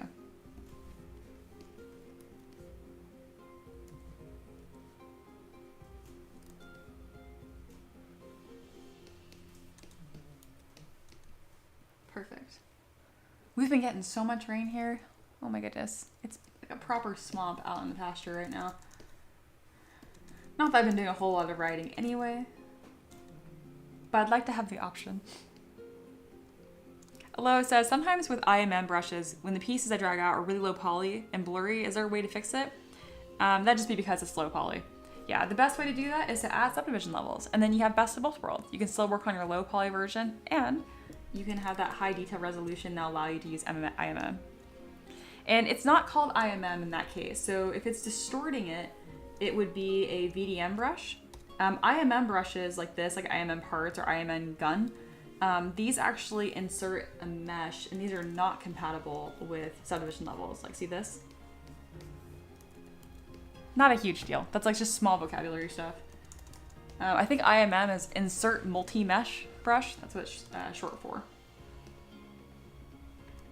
Fun fact, you can also create your own IMM brushes. So if you want, you can make your own brush that has a bunch of different components of like constructing a castle, for example. And the way you do that is actually down here. Click B for your brush palette. You can go right here, click, so create insert multi-mesh, and it'll start building one of those brushes for you. Just make sure that you save it, otherwise it'll be gone next time.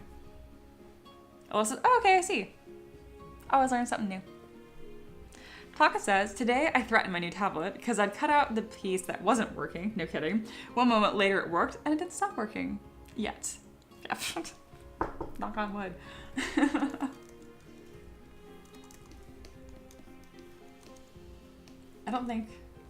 I think my desk is just fancy particle board though, so that's still wood.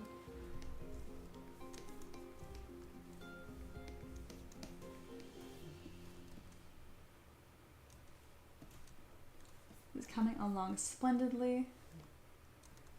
Really focusing on some of those asymmetrical details and tucking details in as they should be. Any areas that need more attention? Right here.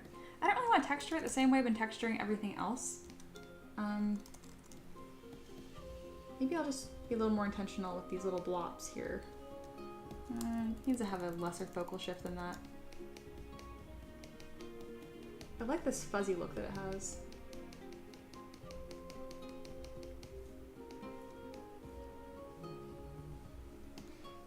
I like to avoid having the same kind of texture just glopped next to each other, which can be difficult because I understand birds are covered in feathers. But this is one of those like artistic decisions that can really improve the clarity of a design. It makes it more interesting and more fun to paint. There we go, so now we have some more distinct sections here.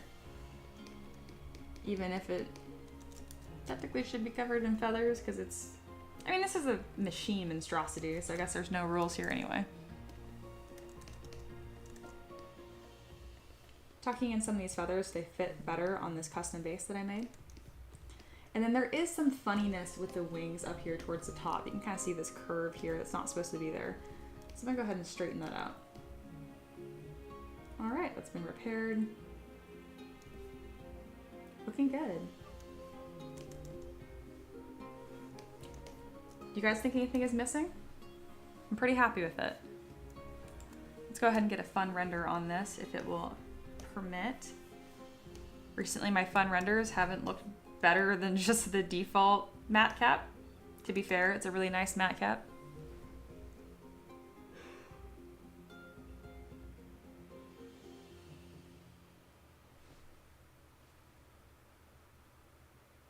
Pretty happy with that. Halfling. Oh yeah, Eloa says the halfling warlock is getting some support. It is. We love to see it. That's the first time it's won the poll, guys. It's been in the poll so many times.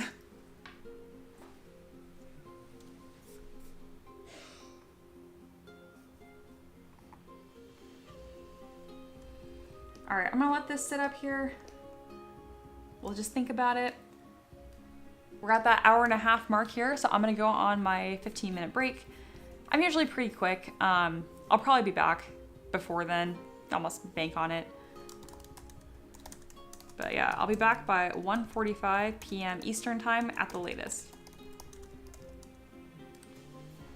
So yeah. Thank you guys for hanging out. If you haven't already, many of you guys already do. But if you don't, check out my Patreon. That's why I can do this for full time. And you don't have to pay money. You can join the community for free. I'd love to have you.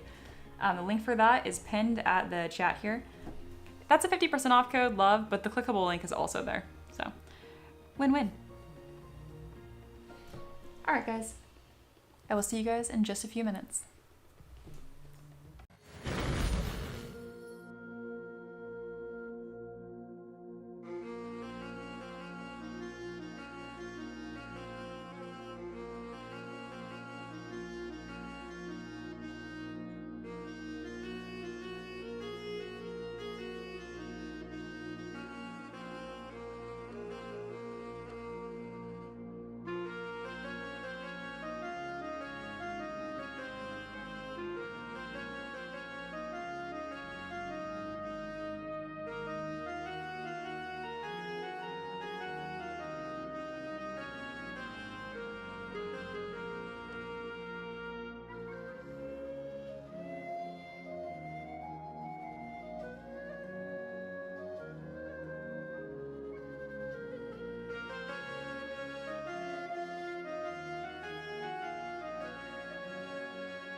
I'm back. And like, barely cut it at that point. I'm usually back a little early. Here, might talk for a second. It is like torrential rain here right now. The lower part of the pasture has like 4 inches of water. It is like proper. I put on my boots, my rubber boots. I ran out there, check on the horse. We built a shelter. He will not stand in the shelter, which is fine. It's not cold, but he's super grouchy. So I threw him a couple flakes of hay to pacify him, grouchily eating hay out there. And I ran back inside and my husband made me a quesadilla. So we're right on time. Let's see, what have y'all been up to? All hanging out. Very good.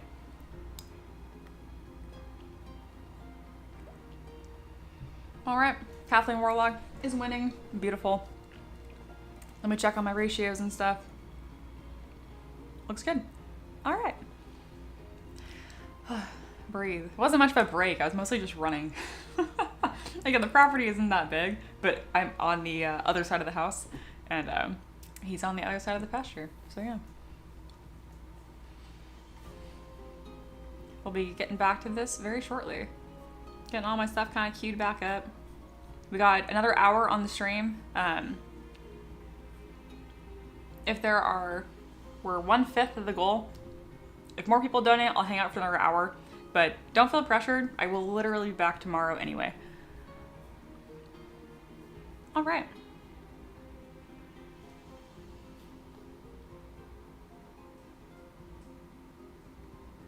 And then I had a question for you guys. So I'm curious, are you guys more like high fantasy or sci-fi? I find that people really have a strong preference for one or the other usually. I'm pretty obviously on the high fantasy side, medieval, grimdark, but just fantasy. It's always been my favorite. I do like sci-fi as well. I've played through the Mass Effect series, kind of what cemented that for me. Really enjoyed it, but it doesn't speak to me the same way like Dragon Age does, right? Or like Pathfinder Wrath of the Righteous. That kind of has my heart. Aloha asks, is the Halfling Warlock from scratch or have it worked on already? That will be a brand new model, so that'll be exciting. All right. I want to try button this up quickly for you guys so we can get to that brand new model. You guys voted for it and everything, so I want to at least start it on this stream. So let's get rolling. I don't think this model really needs anything else. I might just go straight into post-processing. My biggest concern with it is it has a bunch of sticks and a bunch of feathers. Talk about 3D printing problems. So I'm gonna run over a lot of this with my inflate brush, making sure not to lose the integrity of what the model is though. We don't want it looking just super bulky, right? Aloha says, for me, grim, dark, and high fantasy are peak. Oh, and then Rain's back. Hi Rain, welcome back. Rain says, sci-fi for me. Very cool. I'm curious, like, if I had to put it into words why I like fantasy better than sci-fi, I think it's because it's like the lack of technology and the modernness of it. If I had to pin it, I don't know. I don't believe in ghosts, I don't like supernatural things or anything like that, but I sure love magic and that kind of stuff in my games.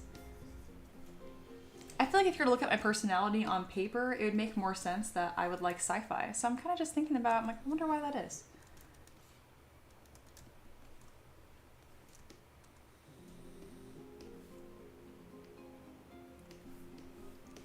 I'm gonna pin this up here while I work on the post-processing. That way you guys have something to look at and kind of check back in on as I spin around these subtools and work on it.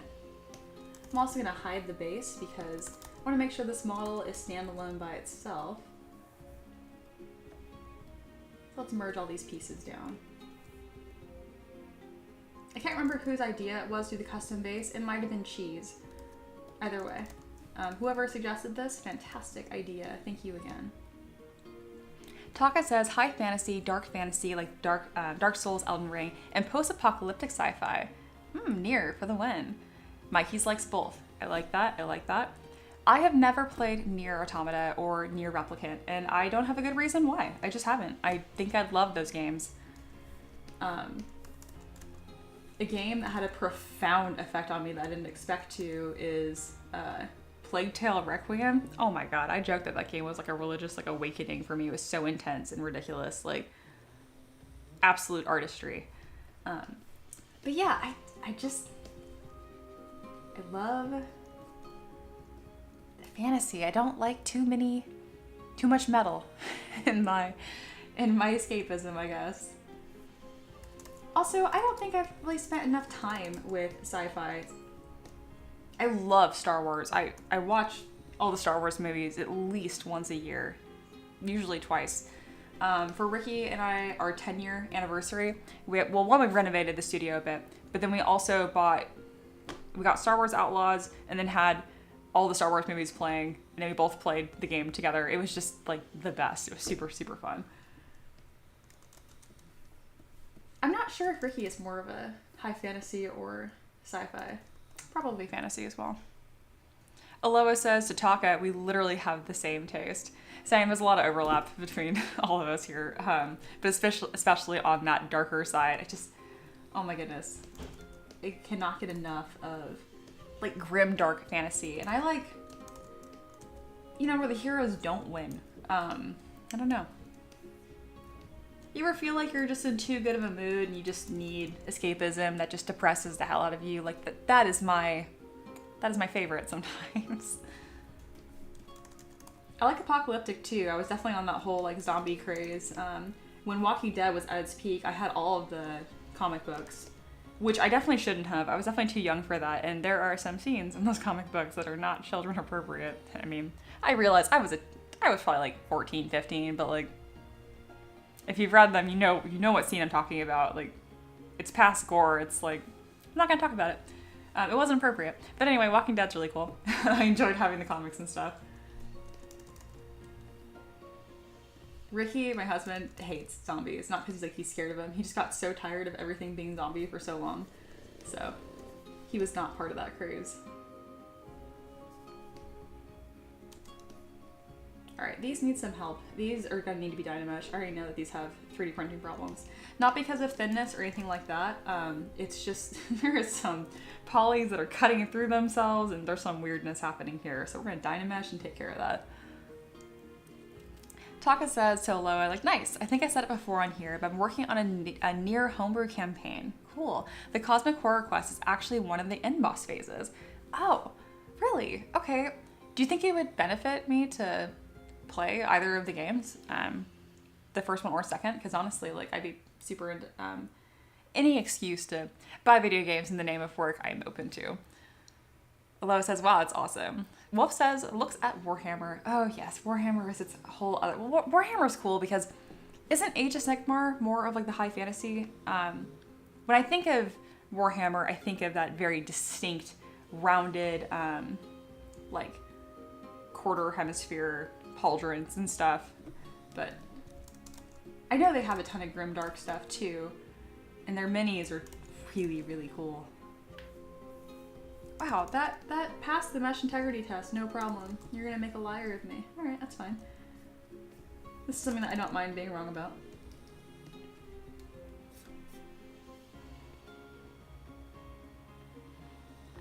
Part of me will not look at Warhammer stuff because I think I'd really like it. And as of now, I think my income is great. I think I have a really good thing going. Business supports my lifestyle. I do not have the budget for Warhammer. Not the way that I would probably do it. So, I don't know a whole lot about Warhammer yet. I heard the new game that came out is killer, though. Ricky has a friend that plays it, and they call it Warhammer 40,000, and it just kills us every time he says that. Like, no one says that.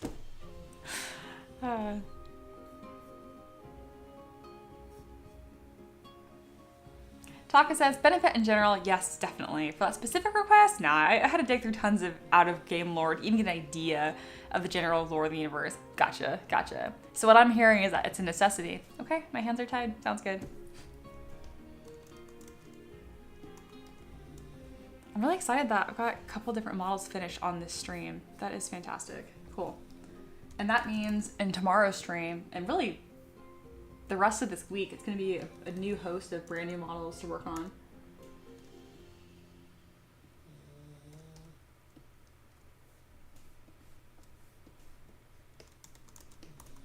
really working on these wings, making sure they're all buttoned up. Because again, I really thought there was going to be some mesh error problems, and there wasn't. Just odd.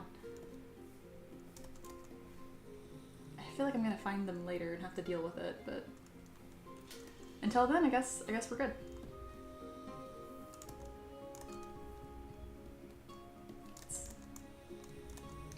It's always good to have low expectations and then be over-delivered, right?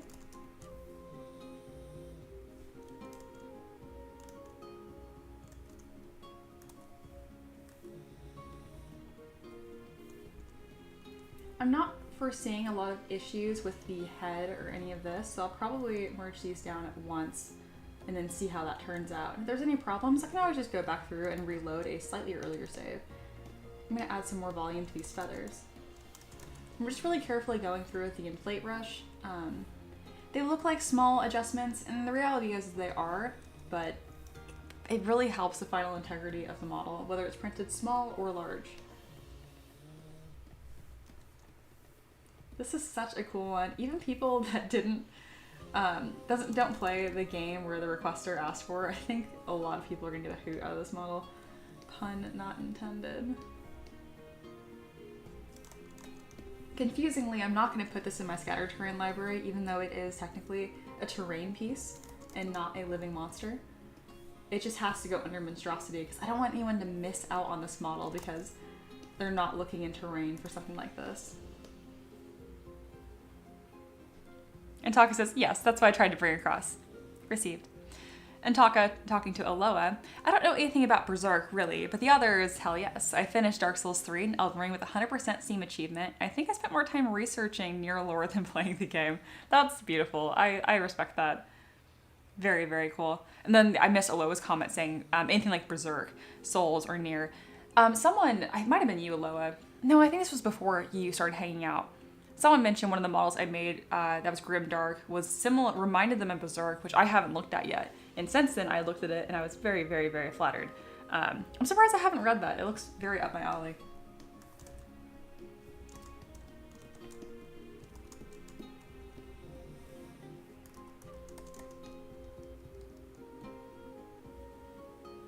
I am reading books again though, which is great. I'm currently reading Phantoms by Dean Koontz. The last Dean Koontz book I read was in like 8th grade or freshman year of high school.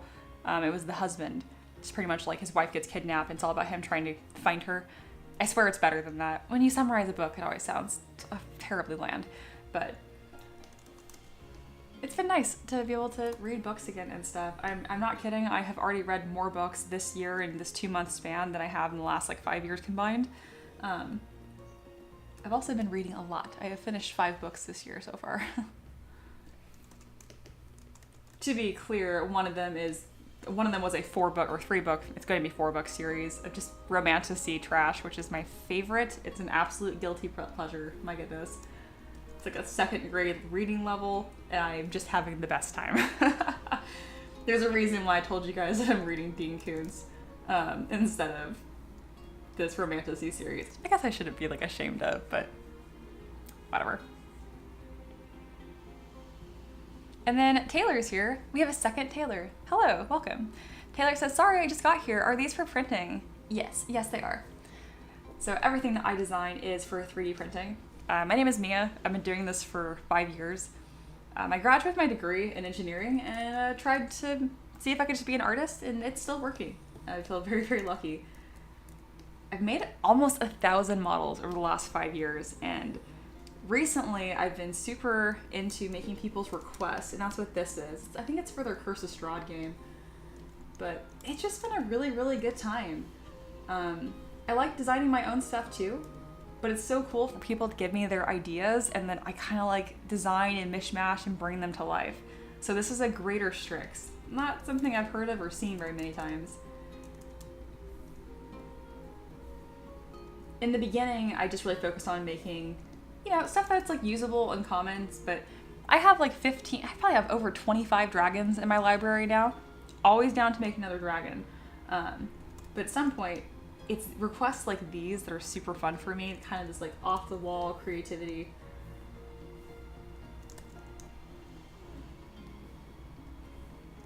it also feels like all that time I've spent like honing my skill set is really paying off, taking like all the creativity and the vision that I have, and now I actually have the skill set to make it cohesive and a actual thing. So yeah.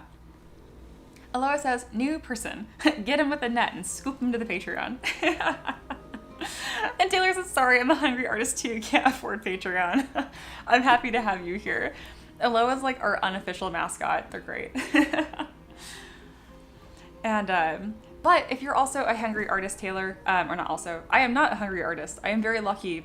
This is my full-time job and I live very comfortably. So if you have any questions about 3D or how to sell your work or anything like that, I'm an open book. I built this from scratch. Again, the business is just turning 6 years, but it was sustainable within the first year. So let me know. I am very, very intent and aggressive about helping people do their things. If you're a hungry artist in terms of like it's a hobby, that's totally cool too. But if you're trying to strike up a business, let me know. I want to help. And then part of that zeal on my part is because I have students. And I'm not pitching for you to pay for the mentorship. If you're a hungry artist, you can't afford that either. But my mentorship, it's $1 a day. Yeah, it's $30 a month. And I've been doing that for 4 years now. And 3 of my students have gone full time. So I have a good amount of experience of helping people from the ground up too.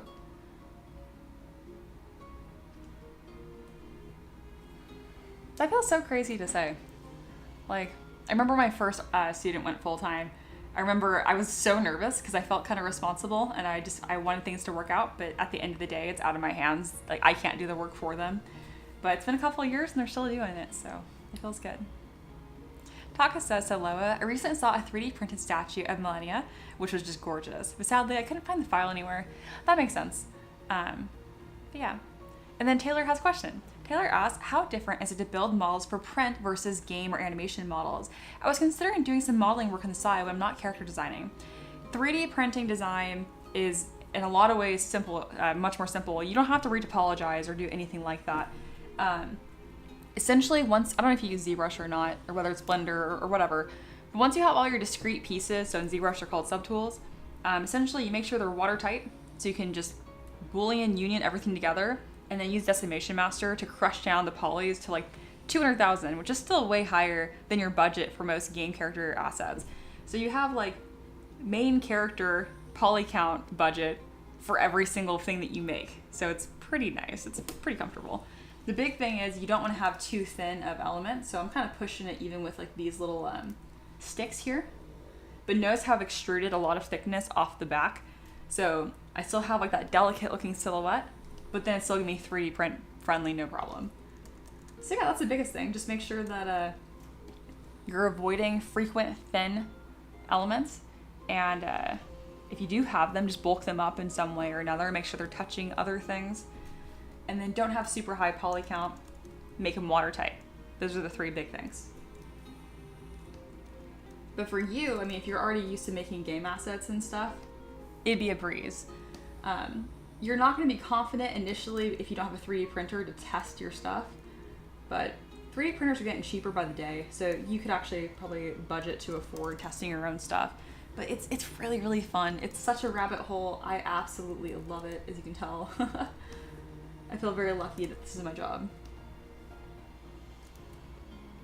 And if you have any more specific questions about design changes from like what you're doing versus what I'm doing, let me know. I haven't done any proper game asset creation, but I have like designed characters and put them in Unity and rigged them and messed around like that. So I at least have any experience with it. And then Aloha mentions, just being here and hanging out supporting the stream is more than enough, Taylor. Feel free to ask questions. Yes, yes. And that goes to everyone. Aloha Talking Taka says, oh damn, I saw a statue of Needle Knight Leda from Elden Ring DLC that I need in my life. Yeah, I haven't played the DLC yet, which shows. Honestly, so many of the characters in Souls games are beautiful. It is, and that's why I feel sad that I just... playing a Souls-like, it feels like a part-time job, y'all, and I already have a full-time job, and I do not have time to get good enough at these games. Or maybe I just suck at them. There's a very low skill level I'm bringing into it, I'm much better at like strategy games. Like I recently bought Frostpunk 2. Love that. Great at that. Challenging. I'm actually getting somewhere. Elden Ring, haven't left Limgrave. It's just not something that comes to me very naturally. Which is funny because a lot of it just slow down and pay attention to the movesets. I do love that Elden Ring is not a game of like fast reaction time. You can absolutely just learn the game. You need to play very intentionally. And to some extent, Monster Hunter is like that, but just like such an easier version, which is much more friendly for me.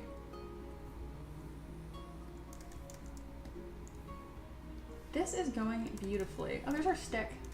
Stick. I might want this later. Is it polygrouped? Yes. Even though this is not even like an incredible stick, I feel like this will save me time later, so I'm gonna throw this into my asset library to use later. It's a nice stick. I'm gonna label it nice stick. Nice stick. Stock. No. Stick. She says, is Blender a good resource to make models to be able to print them? Yeah, of course. You can absolutely make 3D printable models in Blender. I don't, because I'm a Blender snob. I don't like Blender. But there's nothing wrong with Blender. That is purely a personal thing. There's no... lots of people make 3D printable models in Blender. One of my friends, Miguel, that's like his whole business. He exclusively uses that. It's just a tool. Taylor says, yeah, I can't afford resin prints at the moment. Just trying to find a job to start. Currently doing commissions and make some money. I wish you the best of luck with that. You know, it can be scary, and commission work can be really draining. But keep at it. If you have questions about commission work, advice, pricing your stuff, again, I'm open to talk about that too. Taka says, for Elden Ring, there is a mod that's called Seamless Co-op. You can fully play it with your husband and or friends. I need to do that. I would quite like that. I need the help. But I'm also immensely competitive, and I'm like, I don't need the help, so I won't take the help. But I need the help. Cheese asked for an opinion on real-time strategy games. I don't really play a whole lot of RTS games. Do I play any? Isn't that like Dota? That's online. Give me an example, like what game specifically, because currently nothing is coming to mind. All of the games I play their strategy, they pause. So, I mean, you can play Frostpunk. There's a version where you can't pause, but that doesn't sound like fun. I have like a life to live. I need to pause and like get snacks and like not real time. And then Zachary says, I actually found this page through Miguel's recommendation page. That doesn't surprise me. He has such a huge audience and he's so generous with it too. I'm very lucky to have the size audience that I have, and I try to share love as much as possible, and I learned a lot of that from Miguel. Great guy. Great to me, great to his community. Also, again, welcome Zachary, glad you're still here. Aloha says, Mia, you could also create a little password you can share in Discord and Elden Ring players with the same password. We'll see each other interact while filtering out the randoms. I did not know that. Yeah, I have a feeling I'm gonna start dipping into, like, a lot of you guys play the same games I play and stuff that's online, cooperative and fun, and I think that'd be a lot of fun. I don't like being mic'd up though. I'm kind of odd. I just like to hang out and yeah, but I might do that. And then she says, red alert. Never heard of that game, so no. Taka says, well, the mod also scales up the difficulties, so you could also just say it's like playing it alone. That's fair. I mean, technically the same could be said for Monster Hunter too. Does Monster Hunter, it doesn't scale difficulty, it just scales the health pool of the monster, doesn't it? I'm actually not sure. I don't play online or cooperative very often. I'll respond to SOS requests sometimes. I think it's fun to like help out noobs. But for the most part, I play by myself.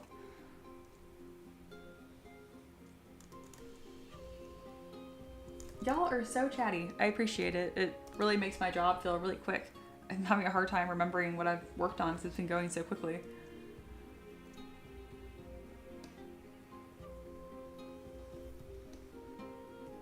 And Zachary, I'm going to let Miguel know after the stream that you came here from the recommendation page because he loves hearing that. That makes him really happy.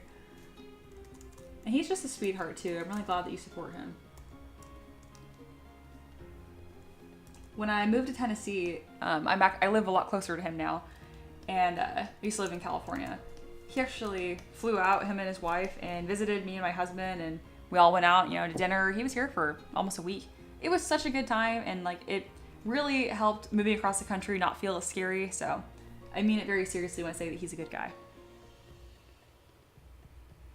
And then Cheese mentions Command and Conquer.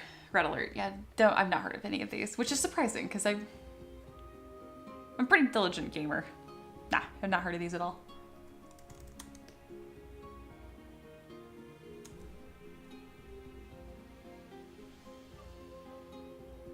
Alright, right now I'm kind of looking on the underside here and just really giving these feathers some nice little like rectangular platform for supports to connect to. Just makes the whole thing a bit more sturdy. And it doesn't change the look of the model. This is the before, this is the after. It looks almost identical. Beautiful, beautiful. I think we are ready to merge these down and get them sized up into Mesh Mixer. And then Wolf says, I'm still here. I'm just at work and writing my Trench Crusade RPG system. Also at work. I like it. I like it. But yeah, it's been like a quieter stream as far as like actual view count goes. We've been like around a dozen for most of it. But man, it's like every one of y'all have a lot to say. It's cool. I don't mind the quieter streams either, but I was feeling chatty today, so this worked out. Dragon says, why are research articles so expensive? Sob. Oh, I know, right?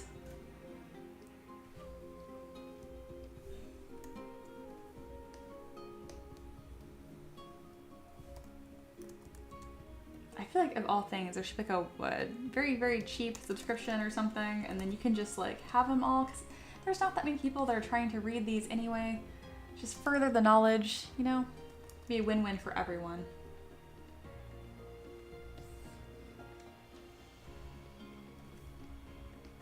All right, so I want this to be like a 30 millimeter size base. It's a bit on the larger side.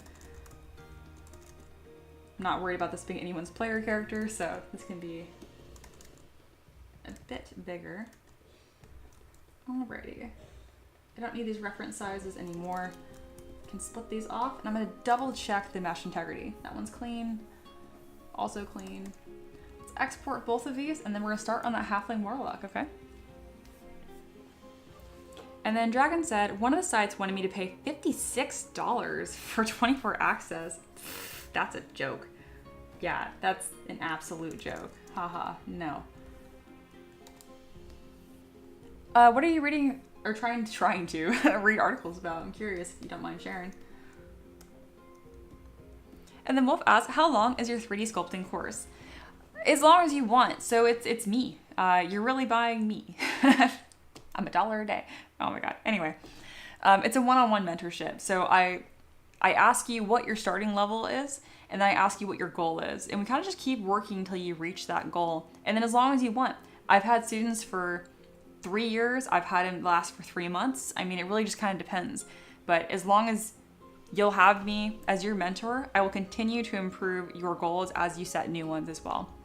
So hope that answers your question. If you need more information on that, let me know. Taylor says, yeah, at that point, that's just a scam. Yeah, I agree. I'm like, what site are you on? Agricultural sustainability. Interesting. I applied for some jobs in that field before I ended up just being a full-time artist. Again, I grew up in California in the Valley, so obviously agriculture is huge, and so is like water sustainability. Looked into a lot of that. That was actually a really funny job interview. I'm one of those people where I'm very, very literal. If you ask me a question, I'm going to answer your question. And whenever they ask, like, oh, what are your biggest weaknesses? I hate that question because everyone has a really cute answer, like, oh, I just work too hard. If you ask me my greatest weakness in a job interview, I'm like, I don't play well with others. I'm a great team player. If people are not working, I am insufferable. I'm like, I would rather we're both like puzzle pieces that come together to make a bigger thing, right? I do not want to build the puzzle with someone at the same time. Does that make sense? Which is not that's not what you say in a job interview. You say my greatest weakness is that I care too much. Yeah, not my favorite. Other than that, I interview pretty well. Not that it matters anymore, because I work for myself. And then Aloha is circling back to the beginning of the stream we're talking about, saying, uh-oh guys, maybe we don't want Mia with the power of Jeff's ultimate. Oh yeah, no, again, like I have the same goal as everyone else. I'm a good team player. I just like to work alone. I see how these are very contradictory statements. I swear it works. All right, greater Strix. Definitely want a no base version on this because I can see people wanting to do their own base for this. Sweet. That's all set up. Let's go ahead and upload those. And in the meantime, I will enlarge this. Beautiful. Looking good. She says, at least you're being honest. Oh, absolutely. And I'm not one of those like brutally honest people where I'm rude. I don't know. Some people say, you know, like, oh, I'm brutally honest, and then they're just a jerk. And I'm like, you can still have tact.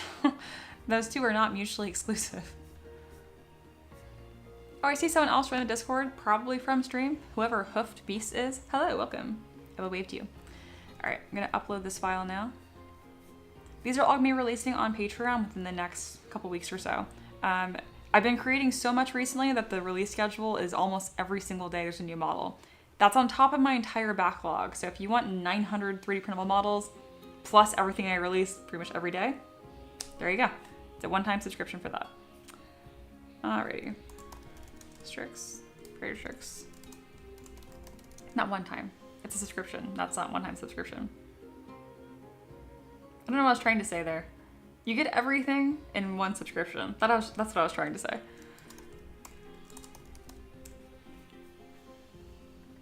Alrighty, uploading these files. And yeah, again, thanks for hanging out, guys. This is really fun and really productive.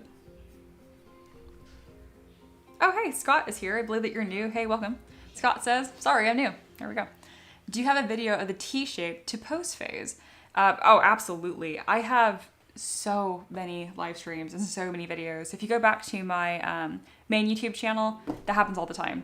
Recently, I've started using Character Creator 4 as well, which is not on stream because I use a MacBook and Character Creator 4 is not supported on Mac, so it's a different computer. But I've been streaming and sculpting models for 5-6 years now. So the short answer is I use the Z plugin Transpose Master, and that's where I pose. So it takes all your subtools into one at their lowest subdiv, and you work from there. Cheese, you've got to stop complaining about getting muted in my Discord. I'm sorry, honey. If there's a limit on like the amount of irrelevant pictures, I think, and it's just kind of like, and that's it. All right, the Halfling Warlock has won the poll. Let's go ahead and end it. And now we're gonna start on a new model. Thank you guys for voting. Some new people are filtering in. If you have any questions, let me know. Again, I'm pretty open. We're starting a new model right now, which will be T-posed. And I have a beginning ZPR I've kind of created over the years. This is what helps me create models so quickly. So yeah, this is our base mesh. I also have a male base mesh that's under here, but we're not working on a man right now. So I'm gonna delete these. There we are. Dragon says, I gotta go or I won't get anything done. That's a-okay. Thanks for being here. All right, so this model is going to be a Halfling Warlock, and they specifically want the appearance to be kind of like Zooey Deschanel. She is the lead actress on New Girl, if you guys watched that. The Eldritch Raven that I created, that is her familiar. I mean, familiar is a funny way to put it because it's an Eldritch Beast in the form of a raven, but you get the gist. Alrighty. Specifically, they describe their character as your average water Havian gutter snipe orphan just trying to make her way in the world, which is a very sweet, quaint description. She has a few signature items, an amulet of the plains, and a robe of eyes that takes the form of a sort of capelet mantle. So we got some fun specifics here to work with, so let's work on that. Everything that I sculpt here is a request from someone that supports me on Patreon. I'm very lucky to have a community that rallies around me and supports me, and that allows me to do this full time. Even you guys just watching the stream, it's all supporting and all helping.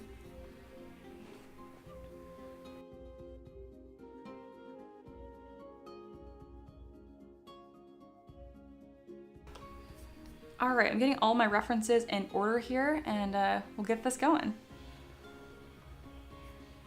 Scott says, love 3D printing. I can control the size of the minis from multiple manufacturers to match my collection inside. Very nice. That's exactly why I offer all my minis with a no base option on Patreon too, so that way it's much easier to do that. Otherwise the bases are all different.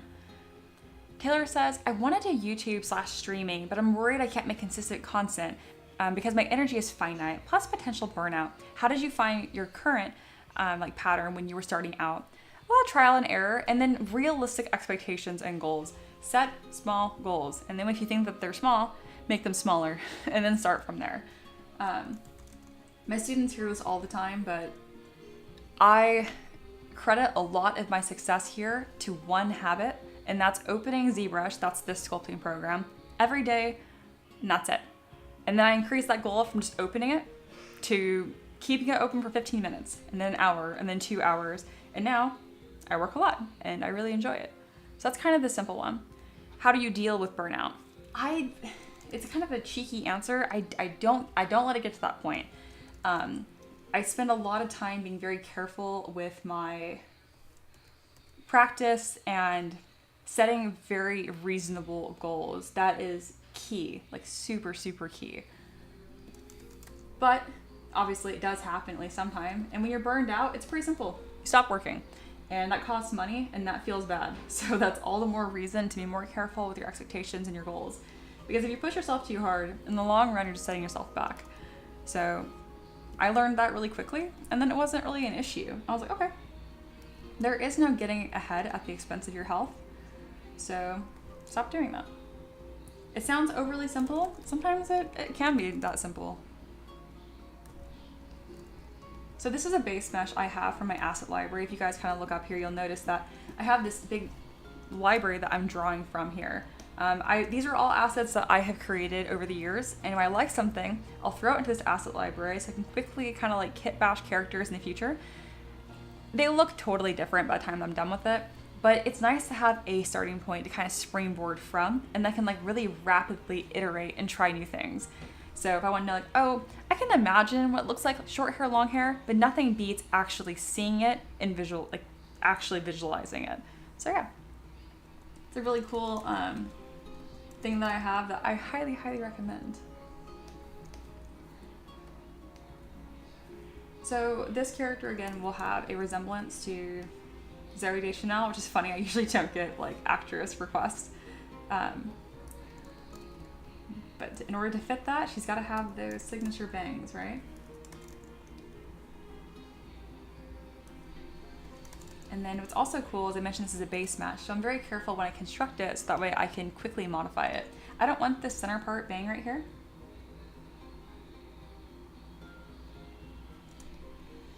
So I'm just going through these poly groups and removing all the pieces that I don't need. There we go. I can delete hidden, and I can continue to kind of piece this together. Just like that, we kind of rapidly have a new hairstyle. So that's why like my asset library doesn't have a ton of variations of the exact same thing, because I can just create them myself on the fly. Oh, one small mistake that I've made here is that I am working from a human mesh right now. This is actually supposed to be a halfling, so let's go ahead and switch this over. I do have different meshes and bases, like all the animal humanoids I've made over the years as well. Like right here, for example, I have a skeleton dragon base mesh. Obviously, I'm not needing this right now, but I made a skeleton dragon earlier this year, or was it the end of December? Either way, it was really cool, and I spent a lot of time making sure it was well blocked out, so now I just have it forever if I want to make different lich-like dragons. You'll notice that when I do save things, I tend to save them in that T pose. The pose model is worthless to me at that point because working from an already posed model is really inefficient. All right, this is going to be a halfling, I believe. Let me double check. Yes. All right.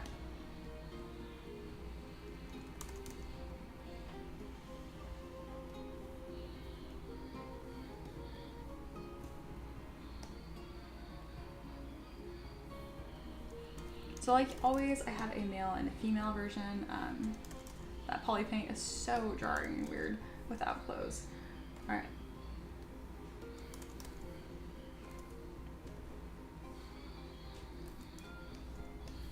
Gonna remove polypaint for the sake of weirdness. And then like these like modesty outfits. I really don't usually work with undergarments like this. I just do it for YouTube. Sometimes YouTube cares, sometimes it doesn't. So it's just like a simple thing I throw on there, just in case.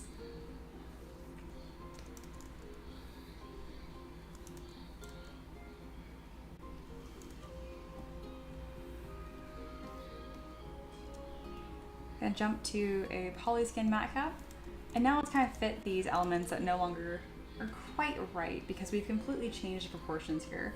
Whenever you're working with different creatures, whether it's like elves, halfling, dwarves, the big tell is the head size to the rest of the body. So as you can tell, that's why I need to go through and re-proportion these. I'm doing this very quickly by going to the 3D Gizmo. And there we go. We're pretty much on track again. Excellent.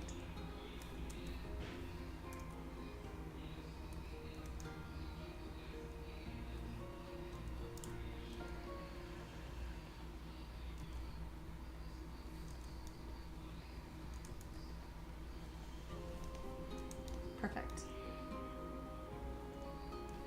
All right, let me think about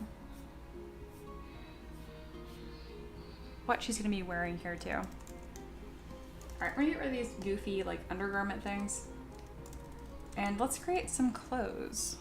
The first thing I'm gonna do is creating some pants. To do that, I'm just gonna grab my mask pen brush and draw a quick rectangle. Once that's been masked, I'll go to extract and then at 0 thickness, that's where you're gonna wanna be at. The reason I do that is because it's just easier to manage a single-sided mesh in the beginning.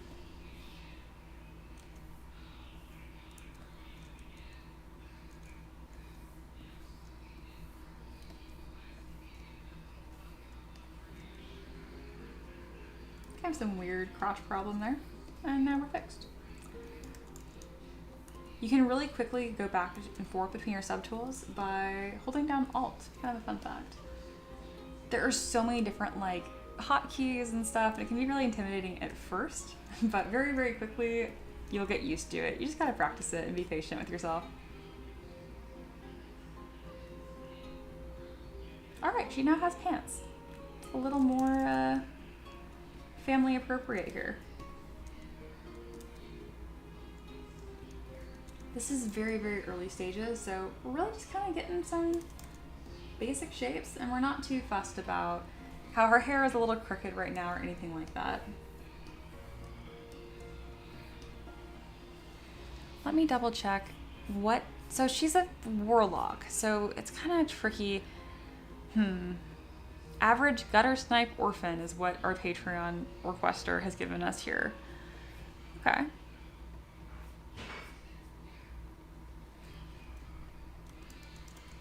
One of the few things they were clear about is this kind of like capelet that sits on her shoulders. And if you look at my asset library here of tops, I don't really have anything that's like that. So I'll probably just make it from scratch.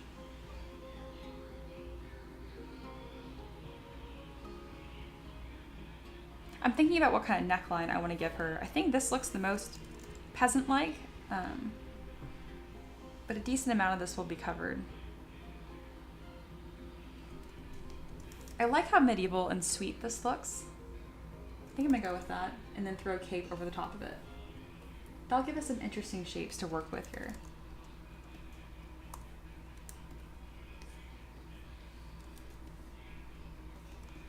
So I append it from my asset library and kind of fit it to the body roughly, and I come in with my move brush to really quickly form it to her body.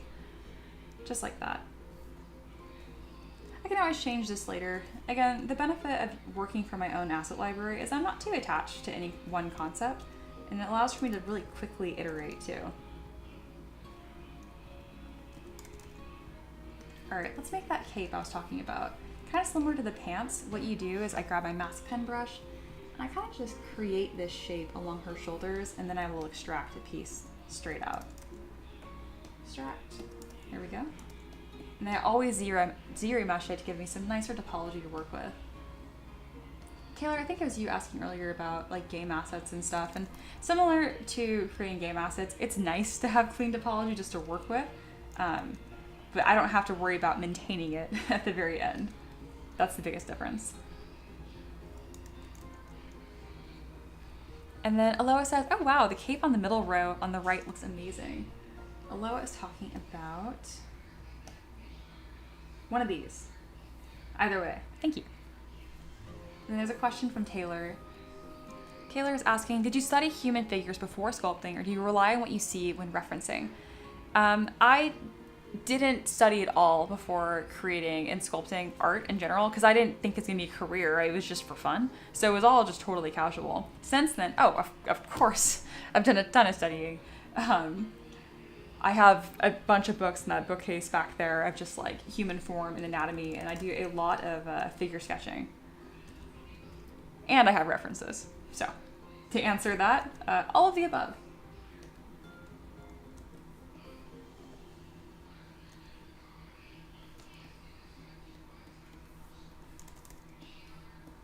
Art is so funny because you're a perpetual learner. You're never going to know it all, and that's kind of the fun of it.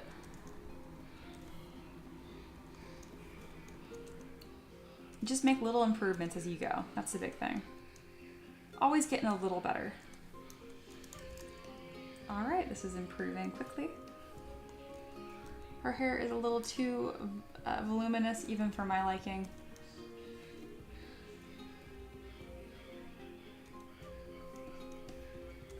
I'm gonna make her ears stand out just a touch more since her hair is so big.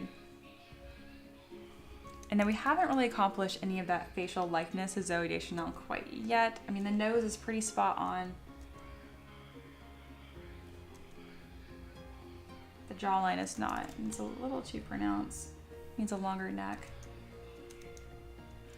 More intense cheekbones.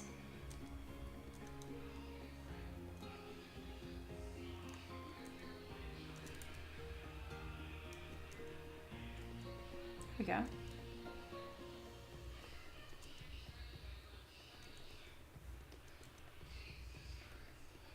And the bluntness of the bangs were key here. And I'll fix at the seam how it fits into that other hairstyle later on. All right, it's quickly looking like something, which is exciting.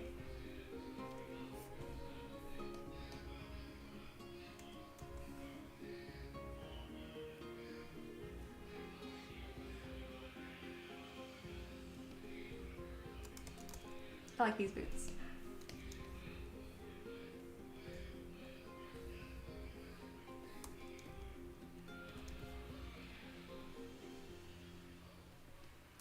Whenever I'm fitting shoes, I find it easier to turn off perspective. And I go from the side view, front, and the bottom with transparency turned on. So you can actually see that little foot in there. Excellent.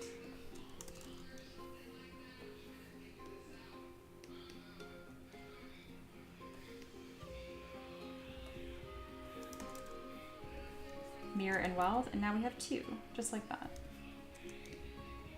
All right, making some good progress. Let's keep it going.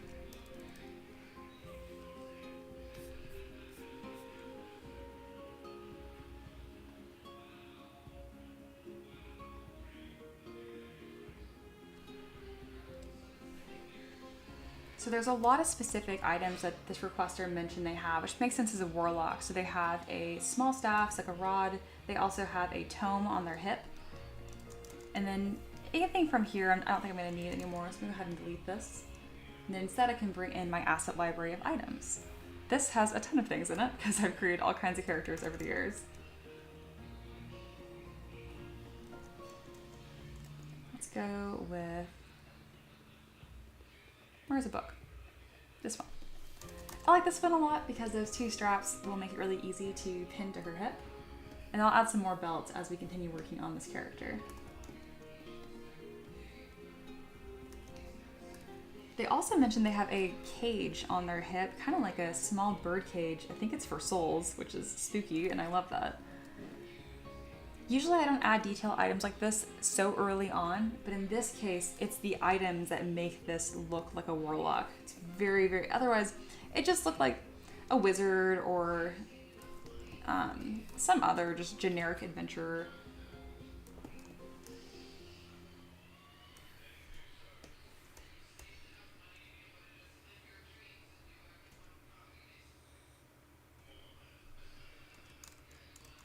She says it's going to be the final one. Are you going to put up another poll for the next 2 models? This is going to be the final one because we're at 2.5 hours and I stream for usually about 3 hours a day. I will stream for an extra hour if we hit 5 donations. We're 1 out of 5 right now. Totally optional. Don't feel pressured. All donations are appreciated. But I will be back tomorrow around noon to stream as well. All right, so I know I have this item here, and then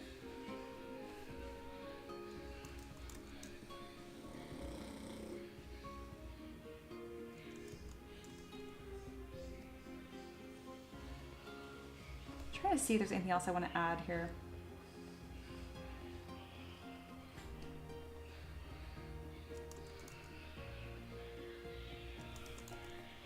I don't think so. So then put my asset library away. And then all these different belts and whatnot, I'm definitely gonna draw from this. I might just make it from scratch. If it doesn't scream out to me, I don't like to reuse stuff unless I'm like, oh, that's perfect, that's perfect. Or if I'm trying out some different visual ideas like I mentioned earlier. Sometimes I just like to see what things are gonna look like.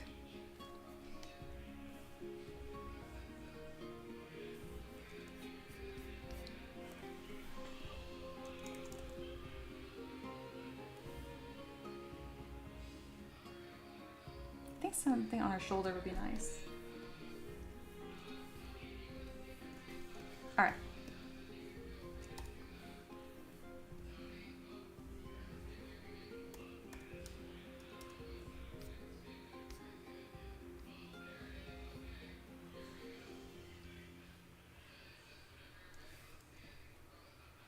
It'd be nice if this capelet she has is held together by a nice little ornament. So, trying to get that. Doesn't want to center on her chest because it's not flat. Let's make this simple. There we go. Pretty commonly, I will create a duplicate of the base mesh, so that way I can delete subdivision levels and then very quickly add things to it. Otherwise, it can be kind of annoying getting brushes to behave just the way that you want them to. She definitely needs something on her hips. Trying to think. Like I might layer this with another skirt. The pants being so undetailed right now, it's kind of bothering me. So we're going to close holes. And then subdivide a few times. I'm gonna really quickly detail these because they're kind of distracting at how plain they are. So this is how I detail pants really quickly. I turn on lazy radius. I like to kind of drive a stripe down the sides, and we can kind of just get some really basic forms blocked out here.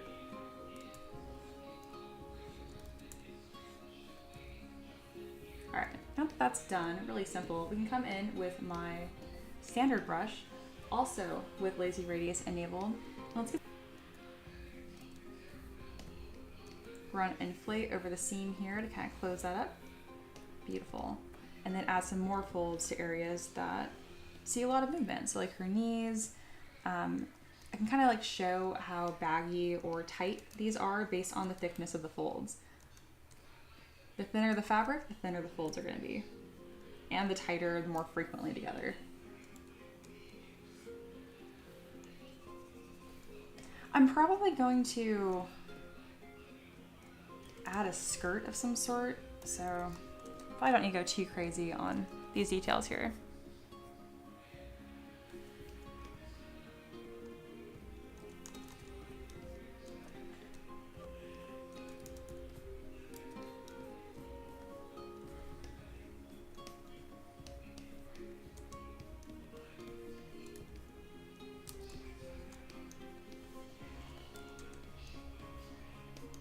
Alright, out adding some more folds here, and already that looks so much more interesting. And it was looking so plain that I was like, it was actually kind of distracting. YouTube is having a small connection issue. If you guys are having any buffering, I apologize for that.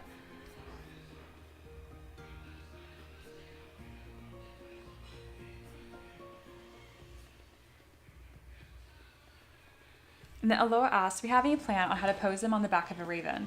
Yeah, so I don't find mounted poses very difficult, especially because I ride horses, you know, it's part of my hobbies, and I'm pretty comfortable with fitting models. Essentially, I'm going to bring that raven into here with Transpose Master, and we'll just do it manually. I'm not going to use Character Creator 4 for that, but good question.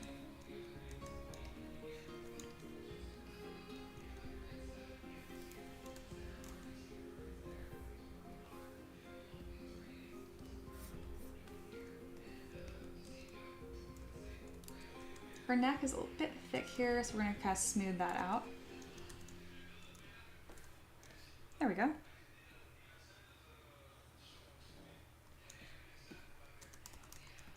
And then I can't figure out what sort of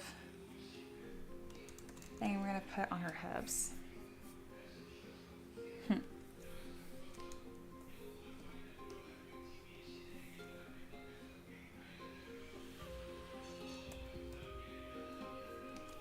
This might be perfect. This is a really, really simple base mesh. It's actually just planes.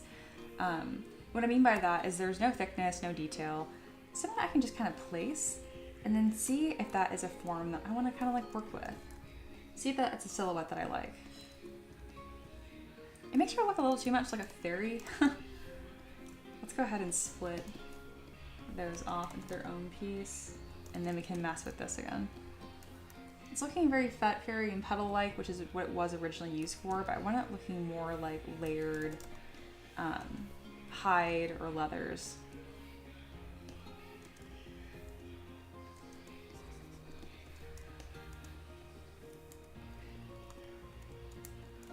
That's right, I forgot it's shaped like that.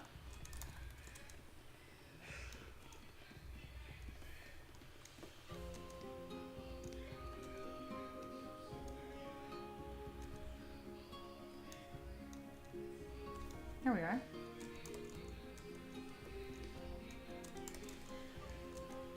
I'm still not really getting much of that warlock feeling here. It's looking a little too sweet. Not grimdark. So I don't want those pieces. Thought about it, didn't like it. What if it was metal? Or maybe some armor on her knees.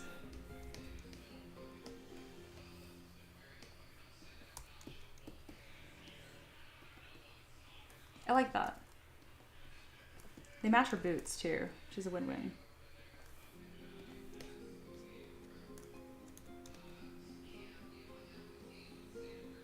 Excellent. Taylor says maybe do a flask or potion bottle on her hip. I agree. I think you're right on, Taylor, where it's really going to be the accessories that make this model read well. I don't want to rely on it too heavily, but maybe that's overcomplicating the process.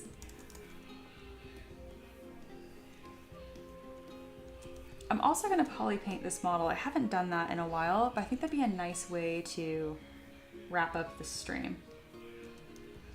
So if you haven't seen me poly paint a model, that's what I'm about to do right now.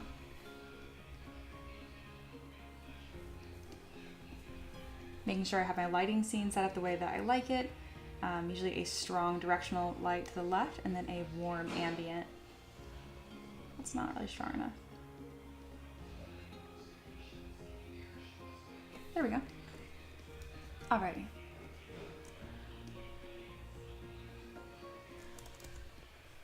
I like to use the paintbrush with drag rectangle turned on once I finish the skin and face details. So we're gonna grab a warmer color here, kind of on the peachier side. We're gonna paint this in on her lips.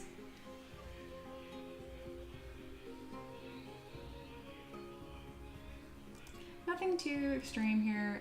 It's gonna be pretty simple. I'm not gonna do like a fancy gradient on her lips or anything like that. Same thing on her cheeks.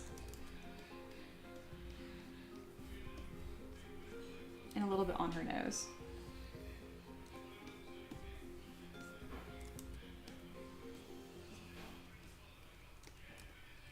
I'm gonna erase her eyes entirely, so that way I can add some darker eyeshadow here. And none of this affects the 3D print. This is just something that's fun that I do for me.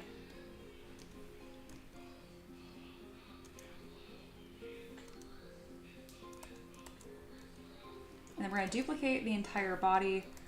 We're gonna show just the eyes with no subdivision levels, and we're gonna apply a new material. We're actually gonna apply toy plastic.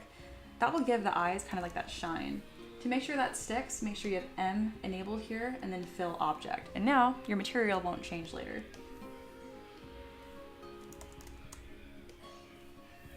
Everything's gonna be preview toy plastic for a second here while I paint the eyes. When I go back, that'll be the only thing that stays the same. All right, we're gonna change this to drag rectangle and we're gonna create some eyes here.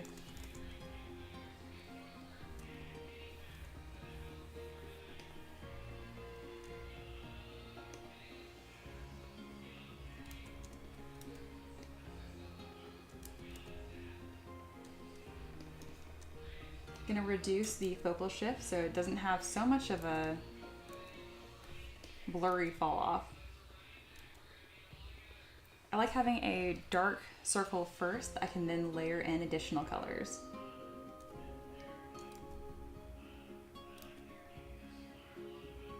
It's very sensitive to where you're placing that center. Just kind of like, oh, autosave.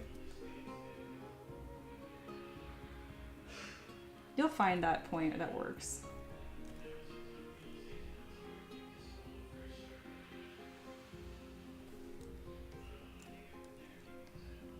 And then adding those little dots. And then finally, if it still looks kind of scary, that's just because your eyes are too high usually. So in a moment here, it's gonna come together. Turning on skin shade. And there we go. It's coming together.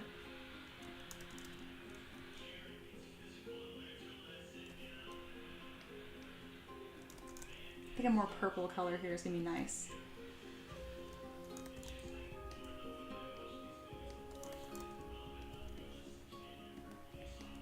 When I do a more careful job with painting her eyes, I will add that top shadow and that bottom shadow. I didn't do that here. I'm also worried that those eyes, oh, I didn't make them white first. That's a mistake. I was like, why do they look so odd? Woof. Let's see if I can gently fix that mistake so she doesn't look jaundiced.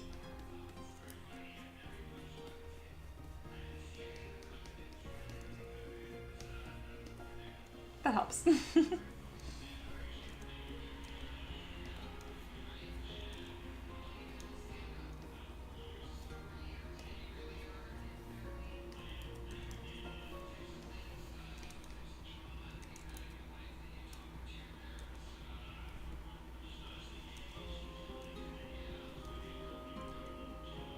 So now I'm just kind of adding a few more additional details here to kind of just make the model a bit more appealing.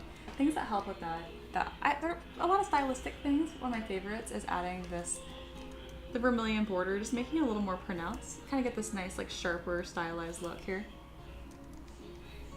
I do the same thing to the edges of the nose and defining that nostril. There we go. She's looking a lot sweeter. It's all in the small adjustments. Oh, it says, it's okay, she just looked really tired. Yeah, with like the jaundiced, scary eyes. Gosh.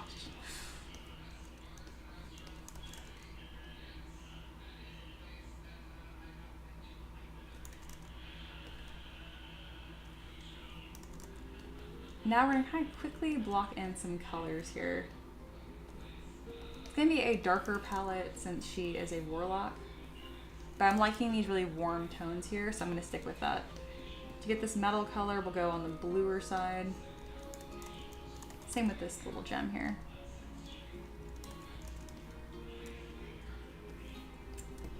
I need these belts to be a different color. Right here.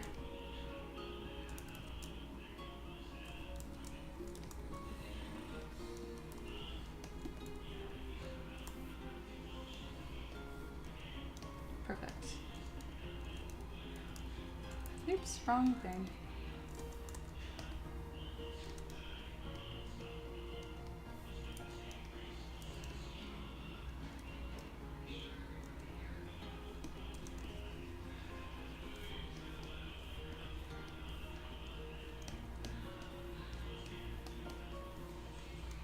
There we go. All right, I think for 30 minutes, it's hard to complain about that. Aloha says, was the Warlock and the Raven both a part of the same request? If so, how many separate models have you done for a single request? So a single request is a single request. Each model is a request. I occasionally do double request month, so they requested 2 models because that was part of the rules just for that 1 month. So yeah, good question. Occasionally, I let people get away with models that complement very, very well. I really only do that if they've been a supporter for a long time. Otherwise, not so much. That's a very good question, though.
There we go.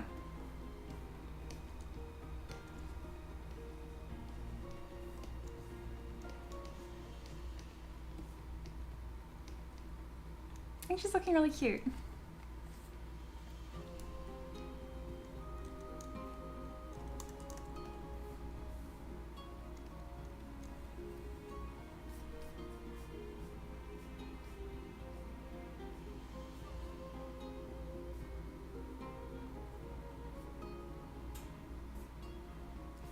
There's one thing I want to check for if I have it downloaded right now. Oh, I do. Perfect.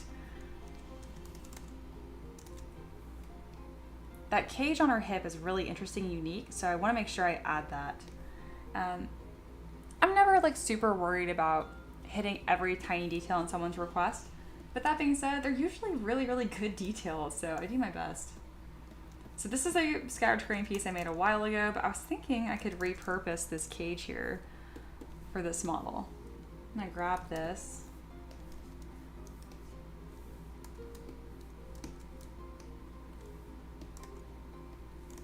And then I can unify it, mirror it a few times, and we'll end up something totally different. There we go, so that's mirrored once.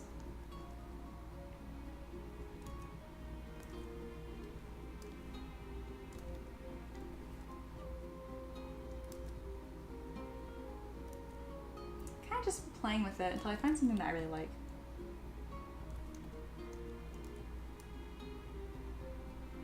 I think the top and bottom are a little tall and a little odd. There we go. That's better.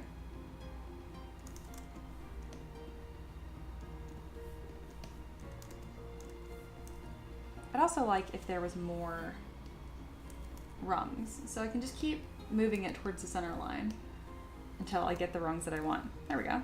And I can do the same thing, scooting it the other direction. I swear once you've done it long enough, it starts to make sense.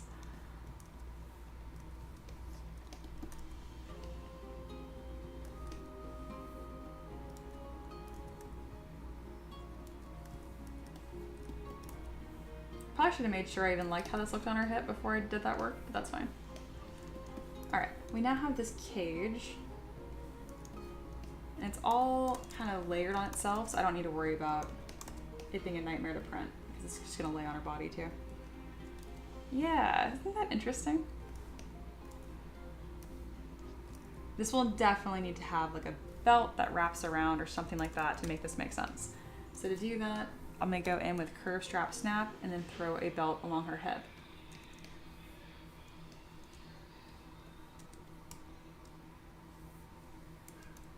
I like to do the belts just one at a time. If I really like them, I can go ahead and mirror it. But I find it plays better when you just do one at a time.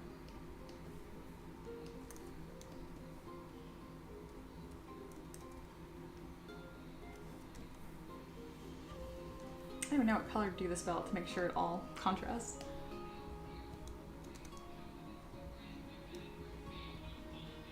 There we go. And this works out too because I can kind of pin her book to it as well. I still haven't added those potions that Taylor mentioned would be a good idea, and I do agree with. Just kind of got lost getting these main components in first.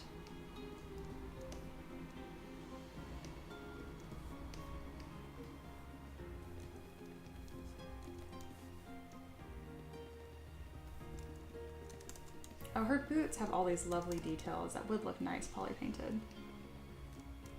So right now I'm just hiding any aspect I want to turn a blue-gray.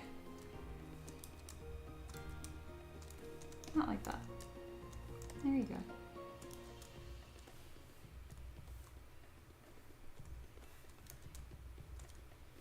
Alright, now that I've hidden what I wanted to, I can hide all of those and then select that color really quickly. There we go.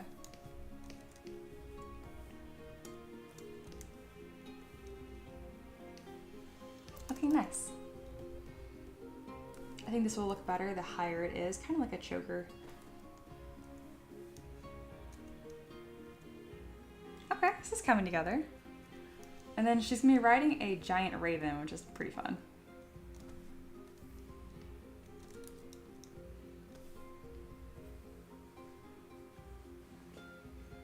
And then Mikey says, oh my God, you empty your request list by the end of the month? No, not anymore, because I have a lot of people supporting me on Patreon. But I'm getting a model done almost every day. So I'm getting 20 to 30 models done every day. Or not every day, every month. So I am getting through it pretty quick. Hey, Foxy's here. Hi, welcome back.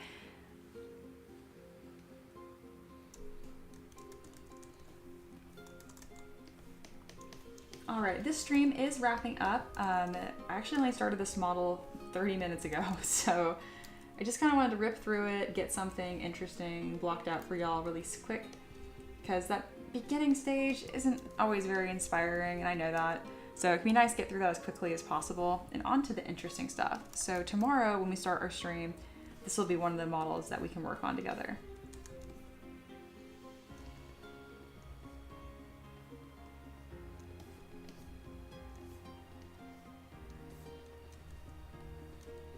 This is a model that's definitely going to benefit from having a bit of a asymmetrical design, a bit of a smirk.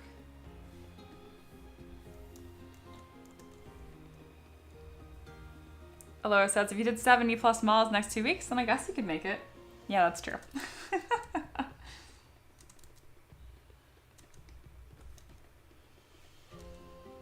Yeah, the absolute dead-eyed symmetry here is killing me. It's so weird. So we're gonna like soften her expression up right now.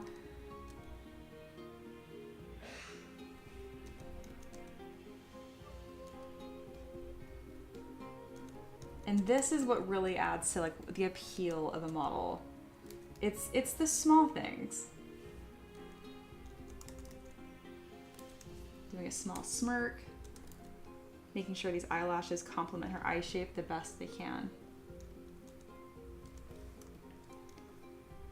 I feel like that added so much instead of that creepy, perfectly symmetrical face.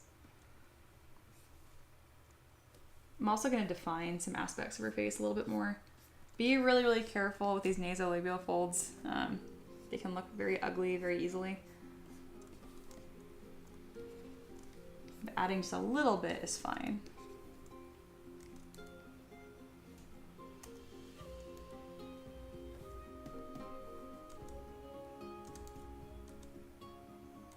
Isn't it crazy how much that improved the model?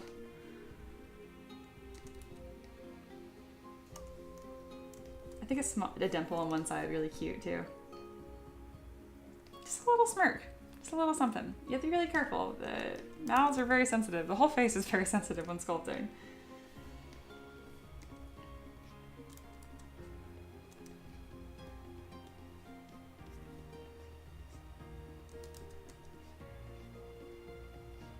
now I'm kind of adjusting her bangs to better complement her face as well. And then same with her hair, just as a whole. Much better. You gotta trust the process. There we go. That's better. Oh, someone new is here. So crispy. Welcome. Aloha says, this and the raven all together will look awesome. Great job. Thank you, Aloha.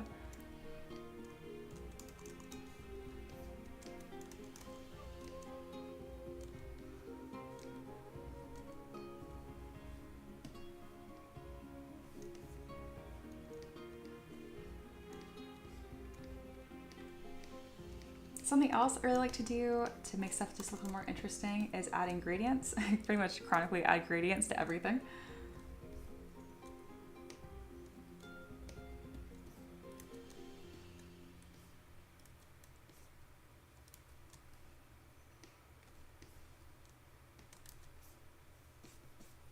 I think it'd be interesting if her hair had really dark ends, and I'll kind of give more of that, you know what, I might invert it so she has dark hair. No, I like the red.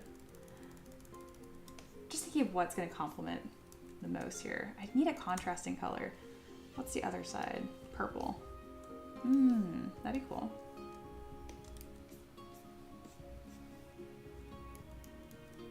Maybe I'll do that purple. That helps. Okay, I don't need to play with that too much.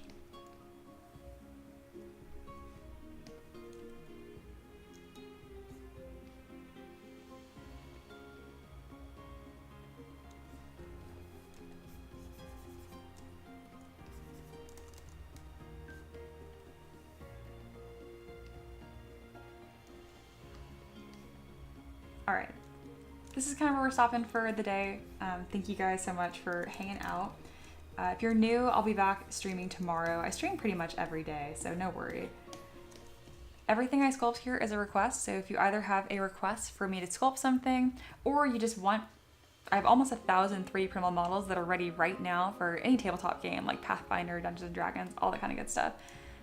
All that's available on Patreon. There's 50% off link just in the chat at the top there, and that's lasting for a little bit longer, but it will be ending soon. Or if you just want to be part of the community, that's also totally an option. You can join for free too. All right, I think that's a wrap. Yeah, Crispy is like, bye, I got here late. I'll be back though. I'm glad. Again, yeah, sorry you missed the main part of it, but I'll be back. I'm always working on something new. So yeah. Oh, Drew is here. Just in time to see Hadri. Oh, this is the requester. I'm so glad you even recognized who she was, honestly, because I'm like, she's not done. Don't worry. The essence isn't there yet. Okay, Drew supports me on Patreon. They requested this model and the Eldritch Raven. So I want to pivot really quickly and show you the Eldritch Raven if you haven't seen it yet. It's not done, but it's coming out really, really cool. So this is Bird. Yeah, I'm really excited for this. I spent a good amount of time making sure this actually looked like a raven, and that was its own fun struggle. But yeah, so I am going to do a pose with Hadri riding Bird, even though that was definitely on the harder side. It's just too cool to not do. So yeah. Wolf says, love you. Have a great day. That's very sweet. Thank you. I love you guys too. Drew says, no worry. I'll watch the replay. Really, really happy how they're turning out. Oh, good, good, good. They're going to be even better.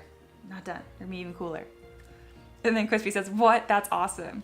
You know what's even cooler? So I took this model here and I modified it because someone else asked for a greater Strix. I worked on this earlier in the stream, actually. This is kind of just a recap of the stream. Not a bad idea to do. Anyway, I took that raven and made this. I finished this today too. So this is a greater Strix. It's a pretty much like this bog witch contraption that eats ravens. So it's not really living, but it's not really dead. It's kind of like an enchanted scarecrow. But yeah, got a lot of cool stuff done today. So yeah. Drew says, cool, thank you so much. Thank you. Lo says, great stream, amazing job with this request. Yeah, thank you guys for being part of it. Again, huge shout out to my patrons. Thank you guys for supporting me. You make the dream happen. And I'm so glad that I can say thank you by making you guys cool art. It's a win-win. Crispy says, I love it. I want it in my yard. Definitely come back. You're going to fit right in, I can already tell. All right, guys. If you haven't subscribed, subscribe. YouTube will yell at you when I stream, or just have a really good memory.